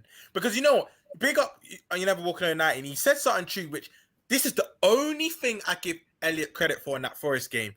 He did play a direct over the top through ball, and that was on Carvalho. Carvalho needs to do better. Know what? We can all agree with that. But that's the only thing Elliot did that game. That's the only piece of, you know what? That was actually a good through ball. It created a chance. That's the only thing. But hold on. You never walk on. You keep bringing up, sorry, and this is to address it. You keep bringing up what did Jones do apart from pass the ball sideways and backwards. In our team, he made the most attacking third passes after Harvey Elliott. And Harvey Elliott's the most advanced. James Milner's supposed to be the fullback. Like, what we talk, where is Salah then? Don't even get me started. Four passes. Let me not even. But this is what I'm saying. Where's Bobby then? Where's Bobby then? Bobby's one as well now as well. Yeah, but this is what I'm saying. This is what I'm saying, guys. Let's not go and do this. I'm telling you, these attacking third passes, these are actually progressive because in the attacking third. Like, we're not talking about just average passes. These are in the attacking third. So in terms of the people on the pitch, where I'm not saying he's the best in our team at doing it, but on the pitch, he done better than most in the attacking third. And he didn't give the ball away because he only misplaced 2. So he's actually more efficient than Elliot. Like, if the stats are there, and for people to say that the stats don't go and show anything, no, they don't. But when you break it down and look at it, what did you want from Jones? Because I'm telling you now, a lot of you guys in the chat were saying the same thing about Genie. That's my point. That's my qualm with it. And then when Genie left, we were complaining about Genie leaving. Do you know what I mean? This is Bobby's. This is Bobby's. Most of his areas are like on the right-ish hand side. To be honest with you, is he a right winger? Like I don't know. Like, is he supposed to be playing right wing? That shows me maybe Elliot was incompetent. He wasn't doing enough, so Bobby felt the need to drift off to that. Right? It's Milner. It's Milner as well not doing enough because Milner's not going. But we know Milner's. We kind of know Milner's not going to bomb forward in that right back role as much as that's what we're accustomed to. We know that's not going to happen. But for me, other than that through to Cavallo, the fact Bobby's drifting over to that side, he may have felt there was a lack of creativity, so he felt he needed to drift because Bobby normally drops centrally. You don't normally peel out to the left or right unless he really has to. Like I said, I don't want to keeping this about Elliot because I know Monts is a big defender about Elliot as well, but I hope I'm wrong because I want to be wrong. But in 3-4 years' time, all these Elliot stands and these props for Elliot, we'll see in 3-4 years' time. I hope for your sake he's actually done something because this guy is overrated beyond belief. Maybe because he's British and he has a quiff and like Jerry said, he does the thing where his hands out and he looks like he has flair. This guy is not it. Trust me. And the people saying Elliot's better than Jones, I'm sorry, he's just not. Jones can do what Elliot does. Elliot can't do what Jones does. It's as simple as that. And what I'm trying to say though is that yes, people use the age, and I'm reiterating it again so everyone knows. I'm not saying Jones is the answer to Liverpool's midfield problems. I'm not saying he's going to be a golden player. Honest, I'm not even saying that he shouldn't be sold. I'm not saying he shouldn't be sold. I'm not even saying he shouldn't go on loan. I'm not saying any of that. I'm saying that in this particular game, he was our best midfielder. And to say he's not, that's an agenda. It's an agenda. To actually go against it once I've actually shown it, now, but actually it wasn't like that. For you to not go, oh, you know what, maybe I looked at their game wrong. You got an agenda there. Because what you're then saying is that you've got your own biases in terms of what you expect a particular player to do. Because he hasn't done it, it's like, well, you're rubbish then. It's that Bredders that would go in now and let's say what's it called? Real Madrid went and got, I don't know, Mbappe, yeah, and Benzema's numbers dropped off, but his performance was still there, like it was against Ronaldo. Like Benzema's always been a baller. Benzema's always been a baller. Right. It's just the role that he had to do was different. Because the role, as an example, the role that Gini does in Netherlands is completely different to the role he did at Liverpool. So in the Netherlands, everyone was raving about him. At Liverpool, but he's dead. Guys in the comments here, like, and big up yourselves. I'm reading them as Jerry's talking. Yeah, You'll Never Walk Alone and Christian Darwick. Like, you're asking Jerry to name the things that he does well, and both him and Romz, I'm listening. They're naming the things that he does. I don't know if the chat will remember. Yeah, this is just a glimpse of what Jones can do if he has the license. Do you remember what Bernardo Silva did to us? And I'm not comparing before you lot go on it. No way. But remember what Bernardo Silva did to Henderson when he dribbled through 3-4 man around him at Anfield last season? It's like he spun around. Yeah. Quick, more recent memory. Watch the Southampton 2-1 away win we had, and Matip scored the shoulder or head or whatnot. Yeah. Jones had about 3-4 man around him and was able to get out of that situation. Tell me, has Elliot ever done that? For me, Jones is better. I'm actually going to address this because, like G said, we've already addressed it. But if we actually have to make this comparison, because this is a mid. By the way, I think this is a mid-off. I don't think Jones is some world beater, by the way. But I'm just saying. I'm not saying Jones is some world beater, but I just think he's better than Elliot. I think he's got better close ball control than Elliot. I think he's a better dribbler than Elliot. I think he's a better passer than Elliot. I think he has a better shot than Elliot. I just think he excels in most things that Elliot doesn't. The only thing they both got good industry. I don't know what Elliot has over him. It's Elliot's low center of gravity, and what I'll say maybe is he's got a bit more. I don't know, like I don't know what to say when he's got like some passion, like he screams, goes like, do you know what I mean? Things that aren't actually attributes. Because G, I don't know whether you can go and tell me the thing, but I don't know, like, apart from just doing the basics well, which is fair, what does he do that puts him in this bracket? You know, if someone even went and said they're both rubbish, I'm like, cool. But how are we going and elevating this player when we haven't seen anything from him? Thank you. I'll be honest, when it comes to the two, if you're looking at just pure attributes wise, if I had to pick one, I probably would end up picking Jones purely because I feel with more coaching and that, Jones probably could actually play central midfield as opposed to Elliot being able to do that role. I feel like Elliot would have to play such a specific role in the middle of that pitch, i.e. closer to the striker maybe, or something like, which is fine, obviously. But I feel like with someone like Jones, he can be industrial, but he's also got the ball playing skills to be someone that you don't mind giving the ball to. As Saturday kind of showed, he was the one that Klopp trusted out of him and Fabinho, who's the more senior player. He was the one who get on the ball off the centre backs. Do you know who I feel most sorry for in this? Big up Ilias. Do you know who I feel the most sorry in this out of everyone? Bajcetic, because Bajcetic in pre-season was deployed. I remember he had that little cameo against United, albeit Apparently, you say what you want. But so go on. No, I was gonna say apparently I was just on Jamie's show and I said the exact same thing that you just said about Bajcetic. Like, It would have been tailor-made for this game. Apparently, Cav was saying on there that like Bajcetic was been playing poor recently for the U teams and that recently. So I was like, oh, say straight. He's like, yeah, So it's a mess from top to bottom. He's been getting bad reports about Bajcetic recently. Like he's not really been performing. I was like, are you fucking serious, bro? To be fair, the next and only game before the World Cup, we're gonna see Bajcetic not even just contribute. I don't think we're gonna see him, bro. I think the Derby game. I think if we don't see him in the Derby game, then boy, he might as well. Yeah, sorry, yeah, League Cup, yeah. The League Cup game, but that's it. That's it. G, I'm gonna chuck this one at you because obviously, this is your brother. This is your man. This brother is a man that you've fallen in love with like over and over again. I mean, he's giving you moments in your life that you haven't had, and you've got to run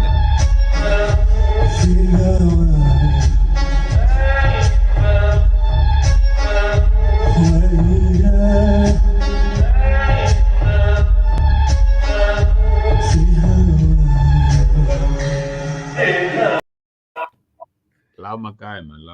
Now, my man made 4 passes. We spoke earlier in the season about him being out wide, it being an issue. He's now playing in the middle, and then it's bottom of the league, low block, doesn't do anything.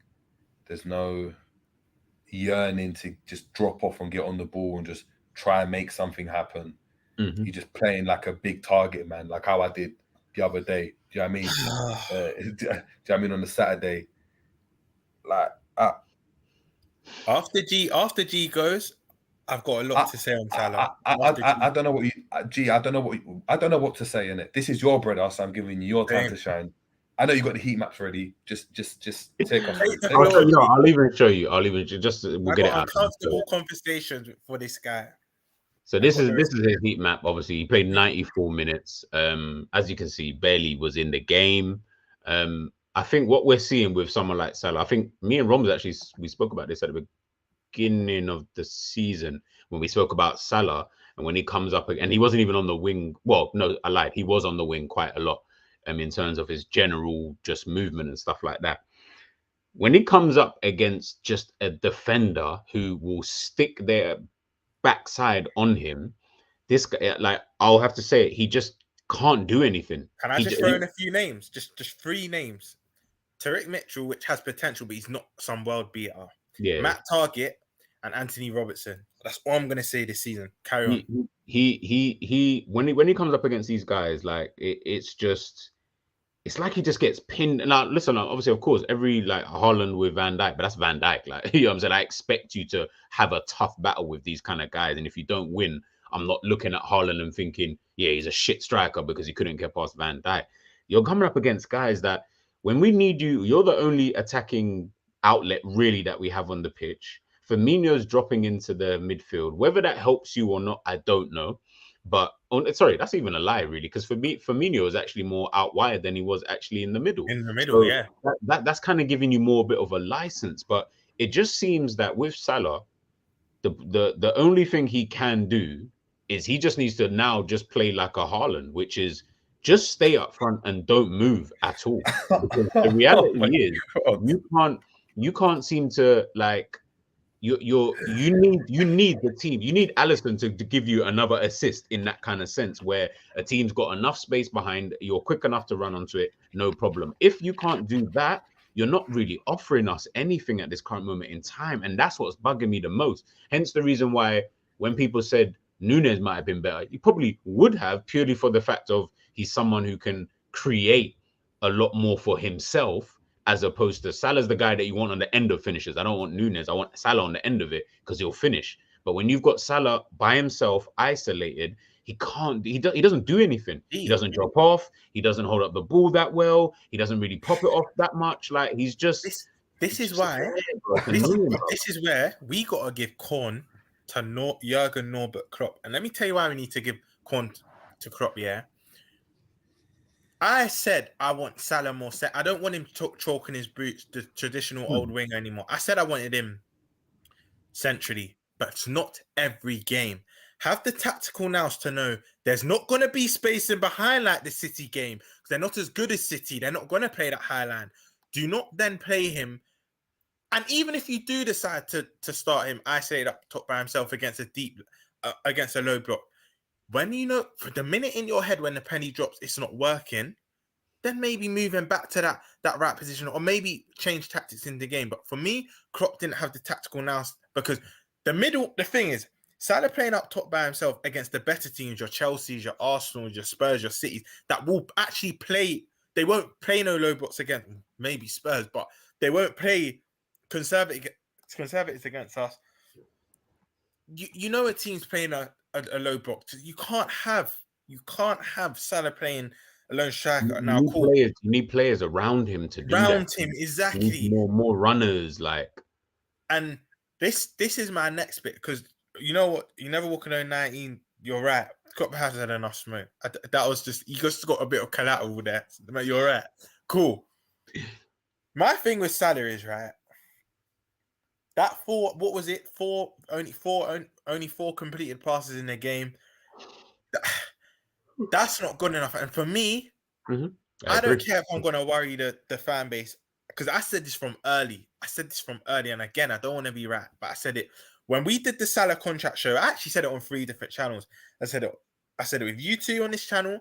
I said it on Montz's. I think all 3 of us were on Montz's when that happened as well. I said it on this channel. I said it on Montz's, and I said it on Saint. When Salah signed that contract, I said, do not be. Let's be real. He's been stinky coming up to a year now. He's been stinky since AFCON. So let's say January, last 10, 11 months. I said, do not be surprised. By the way, I'm not saying he's fully lost it, but I'm saying do not be surprised if he doesn't hit the level he once did. Not to say he won't get to a good level. It's like Fabinho. I put Fabinho and Salah in the same bracket now. I feel like they'll get to a better level, but they're never going to get back to that, in my opinion, that elite level they got to. Because I had fans telling me, look at his last 4 or 5 seasons. They're elite. Look, you can't say this about Salah. It's just a dip in form. Maybe if it's a month or 4 games or 3 games, but going on to now 10 months, because I know he scored the goal in City, and I even have to admit, I got it wrong as well. After City, I said he's back. But it was very reactionary and very impulsive. It's a game where I thought we would get battered, and we didn't due to his brilliance and him getting us over the line. But in my subconscious, I still knew this guy ain't back, and the West Ham game proved it. The West Ham game proved it for him because even though we won that game, let's be honest, you two, we should have drawn that game. If it weren't for a Milner block, we draw that game, and that City game then means nothing. For me, you know what? Klopp hasn't done him any favors well, making him that chalk on your boots winger, that kind of old-fashioned Damien Duff type Iron Robin winger, right? Because we all know closer to goal, Salah will bag. But I just think he's going to get back to a good level, but not that elite level. And I got ridiculed for it. I got cussed for it. You don't know what you're on about, but all good things come to an end. And once you sign them big lucrative contracts, I've said it many times, only De Bruyne and Sterling in the last 7 years have gone up a level. Normally when you sign that big contract, your Pogba's, your Sanchez's, your Ozil's, it normally goes one way. I'm not saying he'll make the downward trajectory like they did. I'm not saying he'll go down. I just feel like he's going to plateau or maybe get a bit better. But he's not going to get back to the salary. I'm seeing too much to know this. And everyone's saying he's a system player. This, for me, epitomizes that he is, because when our fan base were comparing him to players like Bale, Neymar, and Hazard, they can make things out of nothing. They can pick the ball up from deep. I've been saying, this isn't me dissing him, because I love Salah. He's brought me some of the greatest moments, but he doesn't have them attributes that they do. So when Liverpool fans are saying he's not a system player, he can do what they do, it's evident now he can't. When we're looking at him to do these things, he can't. And I just pray he picks up form again, because I think it's worrying times. And I've been called deluded, but it's an uncomfortable conversation. You don't want to speak about your greatest probably player of the last 4 or 5 years like this, but all good things come to an end, and we're gonna have to stop. But what it is though is if you're a player that relies a lot on athleticism, and we said it a lot, so even like a Mane, even a Salah, and all these types of players, they're not Thiagos, they're not Messis that have got such good technical ability. Yeah. Apologies. Where you're able to obviously get on the ball, drop off, do other stuff to affect the game. We're seeing it now with Ronaldo, right? Where Messi, Ronaldo, there's been a drop-off. There has been a drop-off with both of them. Messi still impacts games because he doesn't have to be the scorer now. You're just seeing him play as a midfielder, essentially, playing balls into... I don't know if you guys saw the goal that he scored for PSG with the little Neymar link-up and Mbappe link-up. It was crazy. It was crazy. Yeah. The one the weekend just gone. I've seen his runs tonight, like. And that's what I'm saying. That's someone that can obviously do all of that type of thing. For someone that requires space and speed and agility and things that are based on athleticism, that stuff is going to wane. It's fair, it's effective, of course it is. But once it starts to wane, you need to get rid of it quick. And I've said it, it's the percentages, isn't it? Is he as fast as he was 4 years ago? Of course he isn't. Of course he isn't. What's the issue? The problem is that, yes, you can still go and get you goals. And I mean, that's what they've probably went and banked on. But then you're missing a big part of his game where it was, even if you've got a low block. So Mane, as an example, in space, he probably burnt a lot of these centre-backs. But the difference is when you've got a low block and he's standing up his winger one-on-one and all he's got is this and 3 yards, do you know what I mean, to drop the shoulder and then get the ball into the box. If he's lapping off 20% or 10% and he ain't got that speed anymore, he won't be able to go and do that as effectively. So what you've done, you've banked your money on a player that relies on his athleticism as well as his knack for getting goals. And all he's got now is the knack for getting goals. So what we've proved now, and this is the conundrum. That's why I feel he'll get to a level, Jerry, but not back to that. But this is the conundrum we've got with Salah now, isn't it? Because we've got a number 9 now that's proving that he's actually more effective. Like whether you rate him or not, whether he can get the goals or not, in game he's more effective because he can tap it past a player and go past him. He can win headers. You can see he can cause more of a nuisance. So you've got that player who's better playing down the middle. But then you've got Salah who can't play well out wide. When he comes centrally, he plays well because there's space in behind, and we saw what he did against City and played fantastic. But again, Jerry, only certain games, because not every. I think you left when we said it's only City only and the Arsenal and Tottenham. Only about 6 games out of the 38 teams will do that. But that's what I'm saying. So the rest of the games are going to go and sit off, and then what does he do? Yeah. But this is why I keep saying we needed to have been trying to sort out getting either right winger, but also getting in another striker, because I believe that if you get in another striker, someone who can play alongside, if Klopp wants to do this basic 1999, 2000 football where you're playing 4-4-2 and that, and play the big like Jermaine Defoe, Peter Crouch vibes, then you can do that. So you're going to have to go in and get another striker to play alongside of Darwin Núñez, because Darwin Núñez is the nuisance guy. As you said, he's the one who can create kind of, not, I would say something like nothing, but he could definitely just cause a nuisance. Then you can get in your clinical, or you can just get in another striker who can play alongside him or instead of him in some games. But the right wing, that's a position that we have been desperate. Like people make out, midfield is definitely a position we need 100%. But that right wing, it's as bad as the midfield, bro. It's as bad, bro. Because all it takes is Salah to drop off. Yeah, exactly. Because what's mad as well is that for Núñez to be I guarantee you, if we had 2 wingers, and I forgot who said it, and it got a big up to whoever said it. I think it might have been on TalkSport even. If Núñez had 2 wingers that were just creating for him, that was their sole job. That was their sole job. He'd actually do better than having a Salah next to him, because if Salah's trying to occupy the same space as him, it doesn't work as well. And he's not a player that does well out wide. So, if you had a right winger and you told Diaz and him, you know what, you need to just assist this brother. You need to just get him goals. He'd actually score a lot of goals, because when you look at City's wide plays, that's what they do. Everything's geared towards Haaland. Everything's geared towards Haaland. Can I read that's this your one? main guy. I was going to address this one. Big up yourself. You're never walking around 19. I feel like, correct me if I'm wrong, G and Jerry, you're a new subscriber. We love new subscribers, so big up yourself every time. But he said, would you, man, try 3 at the back with 2 flying wing backs? Trent wouldn't have to defend as much as he would have a lot more cover. You're never walking around 19. We've done a whole show on this pre-season. Me, Jerry, and G, I would actually say out of the content creators, us 3 were like the first 3 to even have this conversation. 100%. If you want, we agree with you. Never walking around 19. We've been screaming for 3 at the back for the longest, but if you want a more in-depth analysis on that, we did it. We said we did it in July, I think. July, I believe. Yeah, before the season started. June. Yeah, it was in the summer. So You never walk alone 19, man. Big up yourself. But we did I think it was even about 2 hours. We did a long show on that. We all three of us agree with you, bro, because you're spot on. I'm not Trent's biggest fan right now, but Trent, in my opinion, he excels as a win back, because this is why I think this is also why I think, and I don't want to make comparisons again, but Reece James has so much success as well, because Chelsea play that three at the back and with win backs. He doesn't have as much defensive responsibilities, whereas Trent, predominantly in a back four, he does, so you will get exposed a bit more. But yeah, man, you never walk alone 19. We did a 2-hour show on this. Big up yourself, because we're with you on this one. We've been screaming for free, bro. We've been screaming because, and this is before a ball was even kicked in the, this is why, and this is why, big up yourself, you know what, 19, man, and I hope that, you know what I'm saying, you keep watching what we're saying, because this is why. Maybe I didn't know if you was a new subscriber or, you know, whatnot kind of thing. Like I thought maybe you were not an old, like you were an old subscriber. So I thought maybe you'd already seen these kind of videos. Because as we said, before a ball was even kicked, we've been talking about the team, the style of play, Klopp, what he maybe could do. Not what he should do, because we're not managers, so we can't really say that. But just what we think he can do differently to allow us to be able to play the football that we needed. And I think even in there, I think I even had Darwin Núñez as my striker, even in, it was like a 3-5-2, maybe something like that.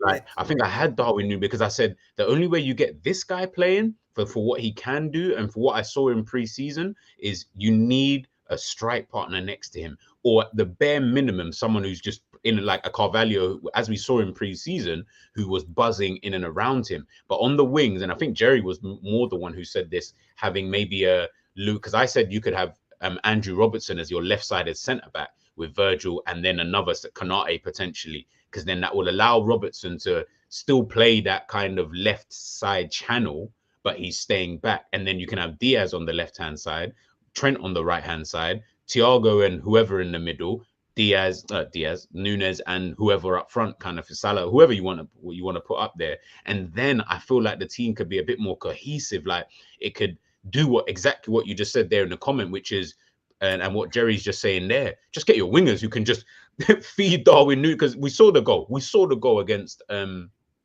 West Ham. Was it West Ham? Yeah, West Ham. What was the goal? Basic goal. Ball out wide to Núñez, header, that was it. Nothing better than that. He's actually, that's been the typical goal for him this season. Yeah, Fulham, where did it come from? Wide. Across. Arsenal, where did it come from? Out wide. That is him. So you know what, Jerry, you're spot on.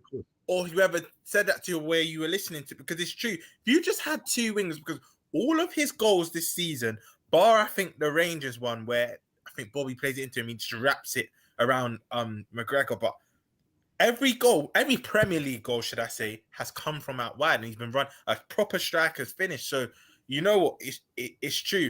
And Jerry, back to that comment, I don't know if you heard, but when you never walk on 19, the three at the back, would you agree as well? Because where's Reece James in a back five and he's a wing back, he has less defensive responsibility. So Trent will probably, we've already gone into it, but Trent will flourish more playing as a wing back than in a back four. 100%, man. Like, it just, for me, it just makes sense because looking at the personnel we've got, and that's what I want from Klopp.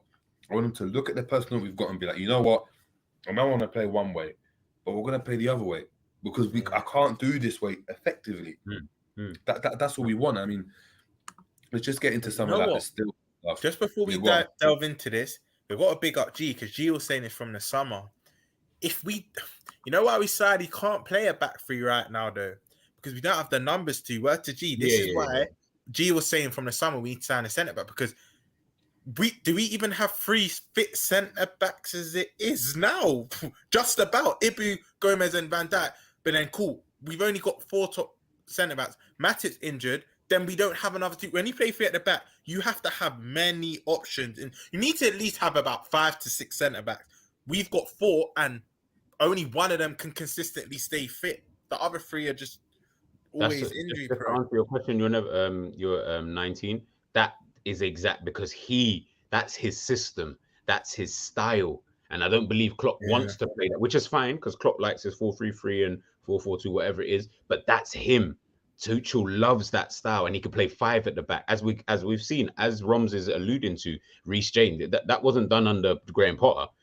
Potter might have inherited it and doing his own thing. Maybe I don't know how he's playing, but Tuchel, that is him, bread and butter. When he was at Paris Saint-Germain, that was him, bread and butter. Kimpembe, and I can't remember who the third centre back was at the time, but that was his bread and butter. So that's why I'm like, he can play. That's a manager I would bring in. I'm not just saying managers just because I'm plucking them off the top of my brain. No.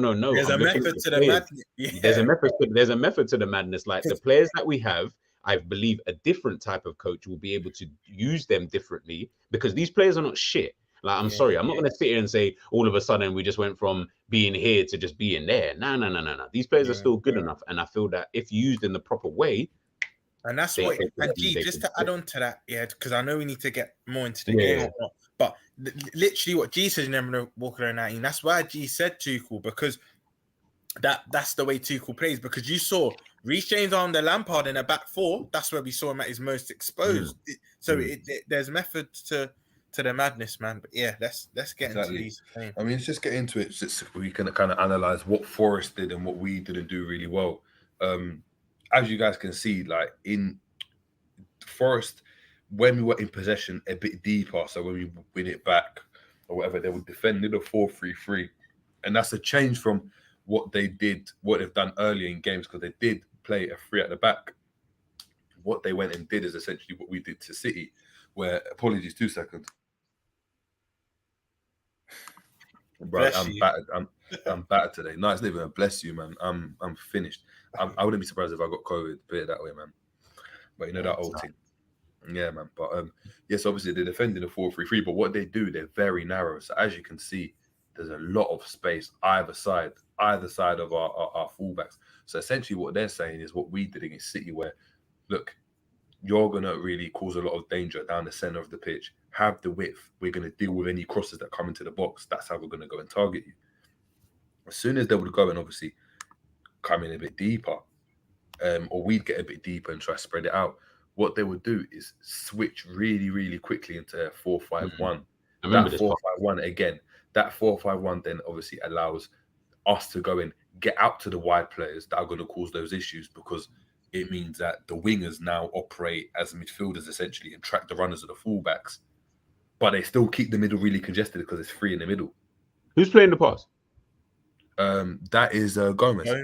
Gomez, okay. That's Gomez playing the pass. So what you're seeing is Gomez, the pivot there of Gomez, Fabinho, and Verge. But what you're seeing there is they're really just forcing us to go and play out wide. I think they're looking at that as well. And I wouldn't be surprised if that's something that they looked at when the team sheets came out and they were like, look, Trent's not playing. Even if he's playing, we're going to play the same way. But look, Trent's not playing. We're seeing Milner there. So that's what we're going to be able to go and do. And we're going to be able to even have more success getting out there, because what happens is that for us to play this type of football, the speed of play needs to be really, really fast, because you need to get the ball out wide very quickly to capitalize on the spaces. Yeah.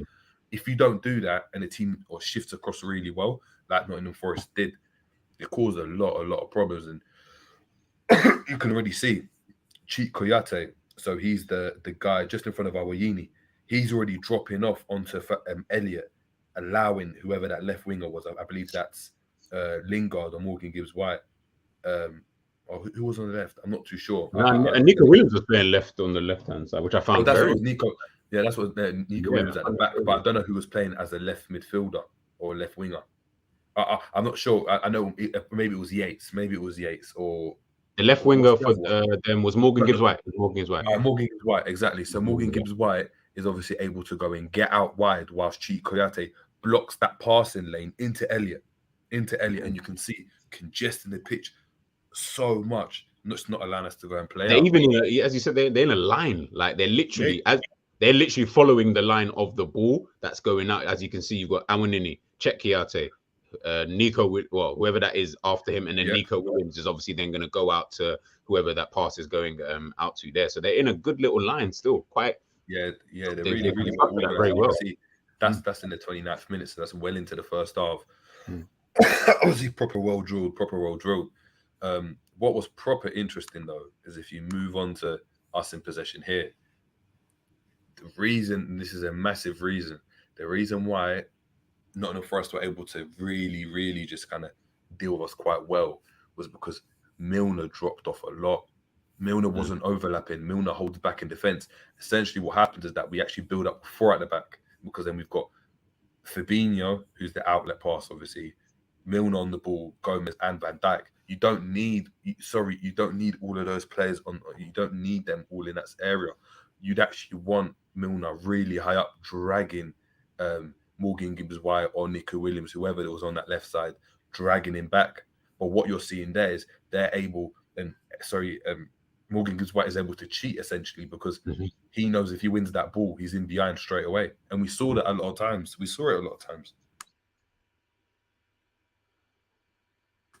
Which is mad when you go and see it. So it's Do you think that that's probably obviously then one of the reasons as to why we weren't actually really creating that many clear-cut chances? As you said, most of our chances are coming from set pieces. Because we're building up. Exactly, because what we've got now, we're missing a player in the attack, isn't it? Because a lot of the times Trent would have the ball in these types of areas. What you're seeing now is Fabinho should be actually the one on the ball here.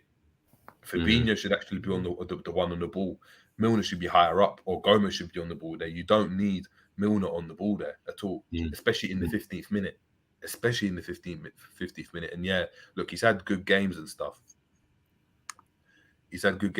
But this type of stuff just doesn't allow you to build up from the back. It just doesn't, and it means that the transitions are really, really slow. You just can't get out of first or second gear. It means that the game is slow, and a lot of people have said it in the comments. That the first half was a drag, and that's the reason why. Is because there's too many people behind the ball. Not only that, you've then got Jones, who's going to drop off and come off the line to get on the ball, because that's his role as well. But Fabinho's not doing anything. He's just wandering around. He's idle. He's just idle. Yeah, he's just idle, which is mad.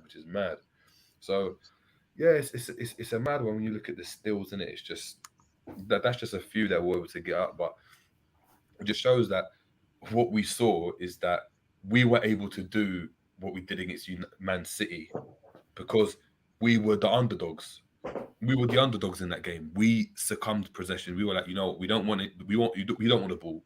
We just want you guys to have the ball, and we're going to go and be very direct and target the space, which means that we're a threat without the ball. I remember the all or nothing with Manchester City, and Pep Guardiola actually spoke about Liverpool and said they are actually more dangerous when they haven't got the ball. When they haven't got the ball. Because when they haven't got the ball, it means that they can target you with the space, because if they win it back, they're very, very good in the transition. And we obviously, that's in our DNA as a club. We're still really, really good at that. But when we've got the ball, we're nowhere near as a threat anymore. We're not. And unfortunately, we rely so much on Thiago now, who's never available, that this is what we're left with. And that's the problem, though. Our key player, obviously, don't want to go into it, but our key player is someone who's always injured.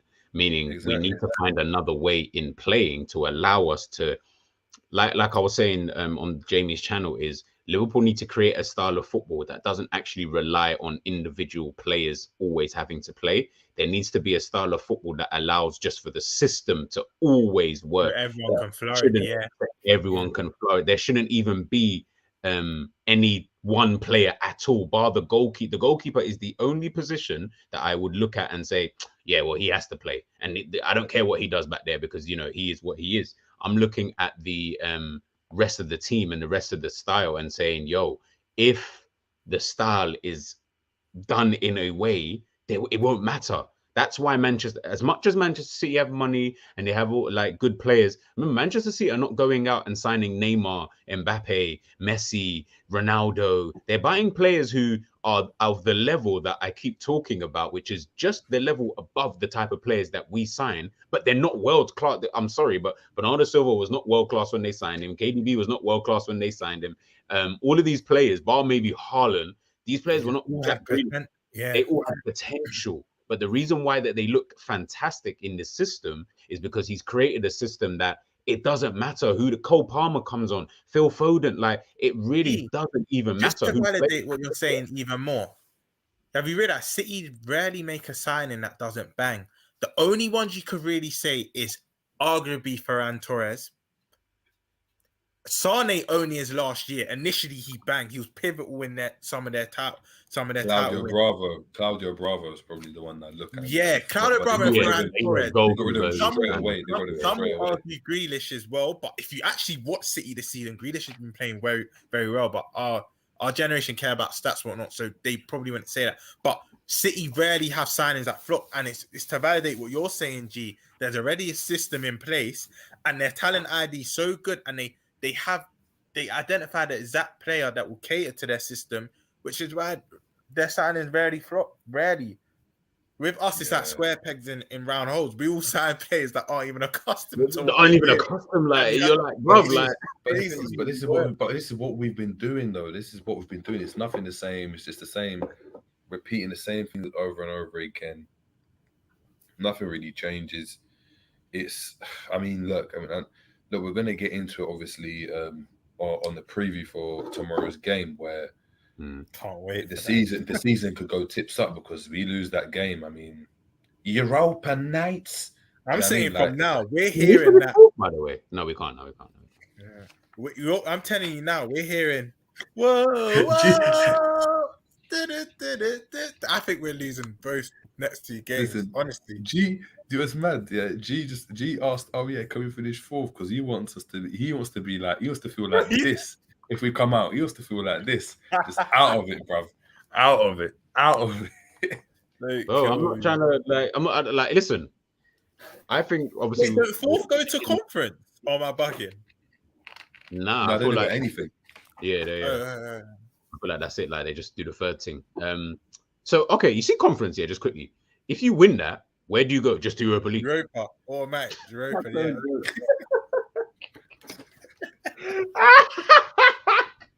Hey, who's in the Conference League though? Like, what English teams are even in that competition, bro? That is. I don't know why. I find that so funny, bro. West Ham. Okay, cool. So West Ham maybe they ain't winning that shit, anyways, man. But I was just wondering, like, what? Like, I thought maybe you go. Then I was thinking, how can you go Champions League if you win the conference? That means I'd rather just play in the conference to make it the Champions League. Like, that don't mean no sense. Trust, bro. Bullshit, bro. Bullshit. Well, let's run through the comments, man, and just let's just try to get out of it, guys. Please make sure you're smashing the like. We're doing late night settings for you today, guys. 2-hour streams, breaking down the game, having an early therapy, a late night therapy session as well. So big up. We got Sabiri in the building. Big up Sabiri, honorary guest on the show, saying Katy Perry saying we're hot and we're cold, we're yes and we're no. We need Bob Marley. Don't worry, kind of therapy. Jesus Christ, big up Sabiri. Bang about Katy Perry. And that you're hot, then you're cold. You lot dumb. The do is, big up Sabiri. G's calling us dumb. I know he had it as his ringtone. He's Sony Eric. Bro. He's the kind of guy to be like, I don't listen to that, but in the background, he waves by himself. I know. He's listening to Heart 106.2 in the lorry when he's in working, bro. To be fair, though, to be fair, some of the guys will put it on. Like, I can't do anything. I might not be driving that day. So I might not be in charge of the radio. Like, so I got to just play what's there. Exactly. We got Aman Singh saying, when you deep it, we should have drawn such was to Newcastle and West Ham as well. Facts. Ravi saying we are not getting the fundamentals right with the basics. It starts in the training ground. Big facts. Big up Ravi. JB saying big up, man. Only good thing about the weekend was Chelsea and man dropped points. That makes it more frustrating in my opinion. Yeah, exactly. Promo saying, remember when I predicted 1-1 versus Forest and people thought I was crazy? We don't create clear-cut chances against low blocks. They've just been speaking about that. Yeah, him and G. It was. We got Phil Bander saying Edwards to United is fake news according to Melissa Reddy. Bun Melissa Reddy, man. How about She's that? She's as bad as Klopp. Hey, bro, leave me alone, bro. But it's the straight face Romz said after he said it. She said bad as Klopp. Yeah, literally. I can't lie. All of her sausage is off key, and then when she gets it wrong, she tries to backtrack. No, I didn't exactly said that. Yes, you did. That's exactly what you said. Oh man, He's Aman nice, Singh though. saying, I'll give that. WordPress is making me. The word press is making me depressed. And depressed. That's what we're gonna call it. The gang depressed, isn't it? It's just it's depressing right now. No pressing. It's just depression. You never walk alone. 19 saying we are in a transitional season. Just before we go, yeah, I do want to ask, because I asked this on Jamie's show, so I'll ask you both here right now. So as we leave out here, before the season started, maybe we got different answers, but before the season started, did anyone here, when the season ended last season after that Champions League final, did any of you sit there and say, next season we're going through a transitional season? Did anybody sit there say, I said we need to go for the quad again? There's no other excuse. You got to do the same thing again now. The same thing. That's the same thing I was thinking. But no, I'm going to answer that question for myself. No, I didn't sit here and say, yo, we're going for a transitional season. Why would I think that after we just went for the quad that season, bro? Like, that don't even make sense. Not to get at you, by the way, you and Never Walker 19. I'm just saying, did you think that before a ball was even kicked? You probably didn't. So to say that now tells you of the failings of what the club is going through. Yeah. We didn't even say that after the first game at Fulham. No, didn't even say that. Yeah, I'm still not saying it now. I'm not even trying to admit that. That just sounds embarrassing. Yes, embarrassing, man. That's embarrassing. That means we were transitioning from last season. A transition just don't just happen. Basically. Promo saying, Jerry, put that shirt in the bin. No wins in it this season. As I said, man, 3 losses on the bounce. You guys get what you asked for. This gets ripped up live. I mean, pray to your gods. Burn the sage if you have to. Do you know what I mean? Why not? Big up Aaron Tavares and up the Reds. Big ups. Never walk alone. Saying Klopp is the greatest manager of our lifetime. No. Jesus answered it for us. John, the traitor, saying no man is bigger than the club. You thought you were bigger than the club when you went and sold Paqueta to West Ham, innit? Right. Is what it is, bro. Phil Bander, big up Phil Bander, saying someone said there would be Klopp in even if Liverpool got relegated. I've seen this. I've fully seen people say this though. I've fully seen this online. Didn't AA say it yesterday, G? I feel like he said it. Yeah, I feel like he said it last night as well. Big and I was AA. like, yeah, Double A. Not double A from Thing, the one that was on the Slam show last night. Okay. About to say, man, I'm about to have to give him a message, like, bro. Nah, he could never say that. Everything all right. I'll get onto him regardless. Exactly, man. You never walk alone, saying with these owners we're at Klopp, we're effed. I already discussed it, not necessarily. Mm. John II saying, them Klopp fist pumps moving like Jehovah Witness. He done converted the cop to Klopp FC. Jesus Christ. Ali A saying, exactly, it's like a cult, bro. I'd be surprised if it became a documentary on Netflix, a Netflix series special. We'll talk. That'll be jokes. No, but you know, Klopp doesn't like all of these like documentary type of vibes. Like, you don't really like him. You don't really like doing all of this kind of stuff. Like, no, but it could just be a BBC documentary when they just do it on him. You know, like where you like they're trying to catch him, they're recording him. He's like, get the camera after my face, get it out. Like, do you know what I mean? And they're like, bruv, what's going on here? You know what I mean? So Ali A saying, and did you hear what Klopp said about Naby and Ox? He said he didn't know they will be back now. The medical team is sus and don't know anything. We don't have a medical team. Yeah, we don't, innit? It's just Pep Linders and his flipping. They had to promote fellatio givers, innit? His fellatio givers, bro. Well, there's obviously those two, but like we had to end up giving like promoting people from like the women's and then promoting people from like other parts of the club. No, like, I was like, can't we just sign it? Can't you just sign You know it? how embarrassing that is. apparently we're waiting to find the best candidate before we sign. But do you know how embarrassing that is? Like deep what we're saying. Big Liverpool club do not have a club doc. That's a shame. Guys, this is Liverpool Football Club. This is the same club that you guys want me to get gassed about and start saying trust the process. You know, no team doctor in them thing there, and we got injuries like there's no man business. But hold on. So we just like to wait for everything. It's just hold on. Isn't the club in Klopp's image? Haven't I heard that? Haven't I been told this? We're waiting for this player. We want to. It's when I saw the chick. It's when I saw the chick running onto the pitch. I was like, bro, who's that? Like, just like in general, like who's that? And then that's when I realized, bro, we ain't even got no team. This is why you're gonna start seeing just any casual workers on 0 hours a week just out here popping up onto the pitch every day. gonna be mad. If we see Pep Linders just running onto their pitch with some latex gloves, you know, like that, that's when I know we've lost. They'll probably massage the wrong area, make it even worse. Even worse, you know? Make it even worse, bro. So, you're literally out for 2 weeks. You know what? It's more worse than we initially did. Hold on. Quick question. How does an eye infection with Thiago become you're out till January? I don't think that's true. Eye infection. No, but hold on. Was it eye or ear? Was it eye or ear? Ear. See, we don't even know, bro. But even still, that's what they want you to believe. Yeah, well, exactly. If that is true, Thiago, you can bounce as well with the rest of these men. Blood, I ain't trying to see you here no more, my guy. I'm not trying to hear that you got ear infection and that. That's dead. He's dead, man. I'm gonna lie. When I look at that brother as well, man, I'm sorry, man. I'm not fooled by all these step overs and that. Bro, that doesn't gas me no more, bro. I'm not gonna lie. I'd actually want McGinn in the club, bro. Winks would have do a better job if he's available. They'd be fit. They'd be fit. I'll tell you that, bro. Aliye saying, "Big up, Jerry. We are losing tomorrow." Yeah, tune into the preview tomorrow. Like, yeah. But you know what?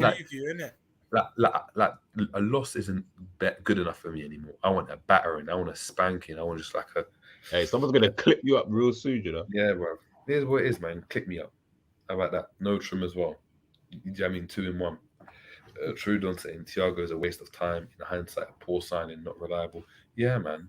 It's like imagine I bought your PS5. Imagine I bought your PS5 with a new FIFA and that, or the new COD, but the CD. Every time you load it, it jams. Remember back in the day, you used to be very mad. Like you remember back in the day, you're trying to see if that PlayStation would, that sign would even come on and then finish. Because if not, you already know. You're looking and you're hoping there's no scratches on the CD because you're like, shit, that scratch there. I know when I load it, it's gonna go, yeah. And then all of a sudden it goes to the load thing. You press kick off, and all of a sudden it just goes error, and you're like, no, nah. That's Thiago for me right now. You know what? I think anyone that's got a Thiago top actually needs to hand that in and see it kind of just get like Ox or Diaz, because at this rate, Ox is going to have a longer career. It's true. We bought this guy thinking we all sat here. I know bare of us sat there and was like, world-class midfielder, like he's going to come and do a madness. I was so gassed. When I actually deep the day we signed him, I couldn't believe it. I said, my club has actually signed this player. That's exactly what I said, Romz. I was with you. I was sitting there saying, we actually signed a world-class midfielder. Couple years later, the best thing that he's been able to take away from being in Liverpool is he learned how to run. That's when I knew he was in the mud. That's how I know how to run. FJ, yeah, exactly. Liverpool in the mud. That's what it is, man. Big up Jay.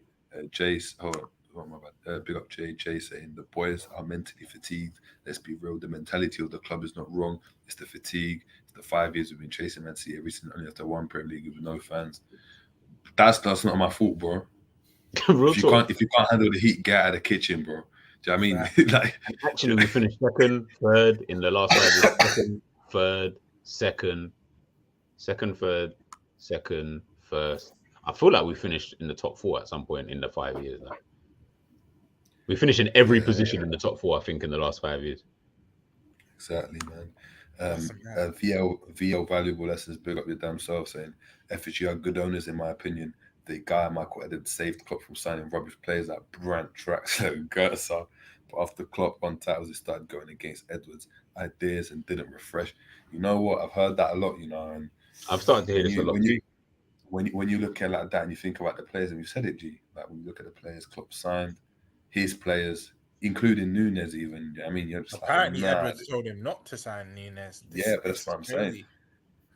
That gets you mad, you know. That narrative gets you mad. Bro, are you fucking crazy?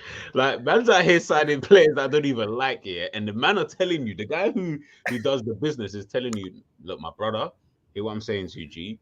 Maybe this isn't the one that you signed. Maybe we got something better in store for you. Maybe you got only 100 mil to spend. How about we use that on what we actually need, which is a fucking midfield? How about we just pattern that first and we can sort out the strikers next season? Hold on. So what's mad, yeah, is that people want to go and tell me, if that's the case, people want to tell me that, oh, you know, FSG are bad because they're not giving Klopp money. So Klopp can't demand money from FSG. But Michael Edwards, the brother who's doing the business, he's overruling his decisions and saying, no. I don't want Matheus Nunes that's gone to Wolves. We're getting Arthur Melo in January. That's the brother I want. He tried to tell me that's what we're hearing. That's what we're hearing. No. We're in the mud, bro. We're in the mud. Oh, this team makes me feel sick. Do you know what I mean? Like, I feel sick. The club makes me feel sick. I'm ill. This kit makes me feel sick. I'm actually wearing it. It's actually torture. Why do you think I haven't been wearing this Liverpool? Well, fuck Liverpool, but I ain't trying to give them any money. Like, that's silly. I brought it out. I brought it out here because it was mad. I brought it out here. I looked at the red one. I was like, I'm gonna stream, so I need to bring it out here. I was like, I brought it out, and I said to myself, let me bring this one out. Because I was like, I know we're gonna lose. I said, I know we're gonna have something traumatic. I was like, just in case we face Forest, I need to rip this kit. Look, yeah, don't bring that back. It was the opposite. I thought you brought that kit because it's most likely the one we would have wore against Forest and won. That's what I thought you brought that kit. Dead. So we're in the shit mud is still better. That's true. We're in the shit mud is still better. Facts. Yeah, facts. I'd rather be sitting in mud right now than shit. I'll tell you that for free. Exactly, man. Hold on, right. Because mud don't necessarily stink. You're just stuck in it. Where actually you're stuck and it stinks. Exactly. Ravi saying Heart FM, the 1180s tune or a little mix track. Yeah, that's G all over, bro. I see him in the O2 queuing up that Indigo O2 thing, waiting for that little mix drop. Do you know what I mean? You know, he gets priority, so he gets the t-shirt included and the poster.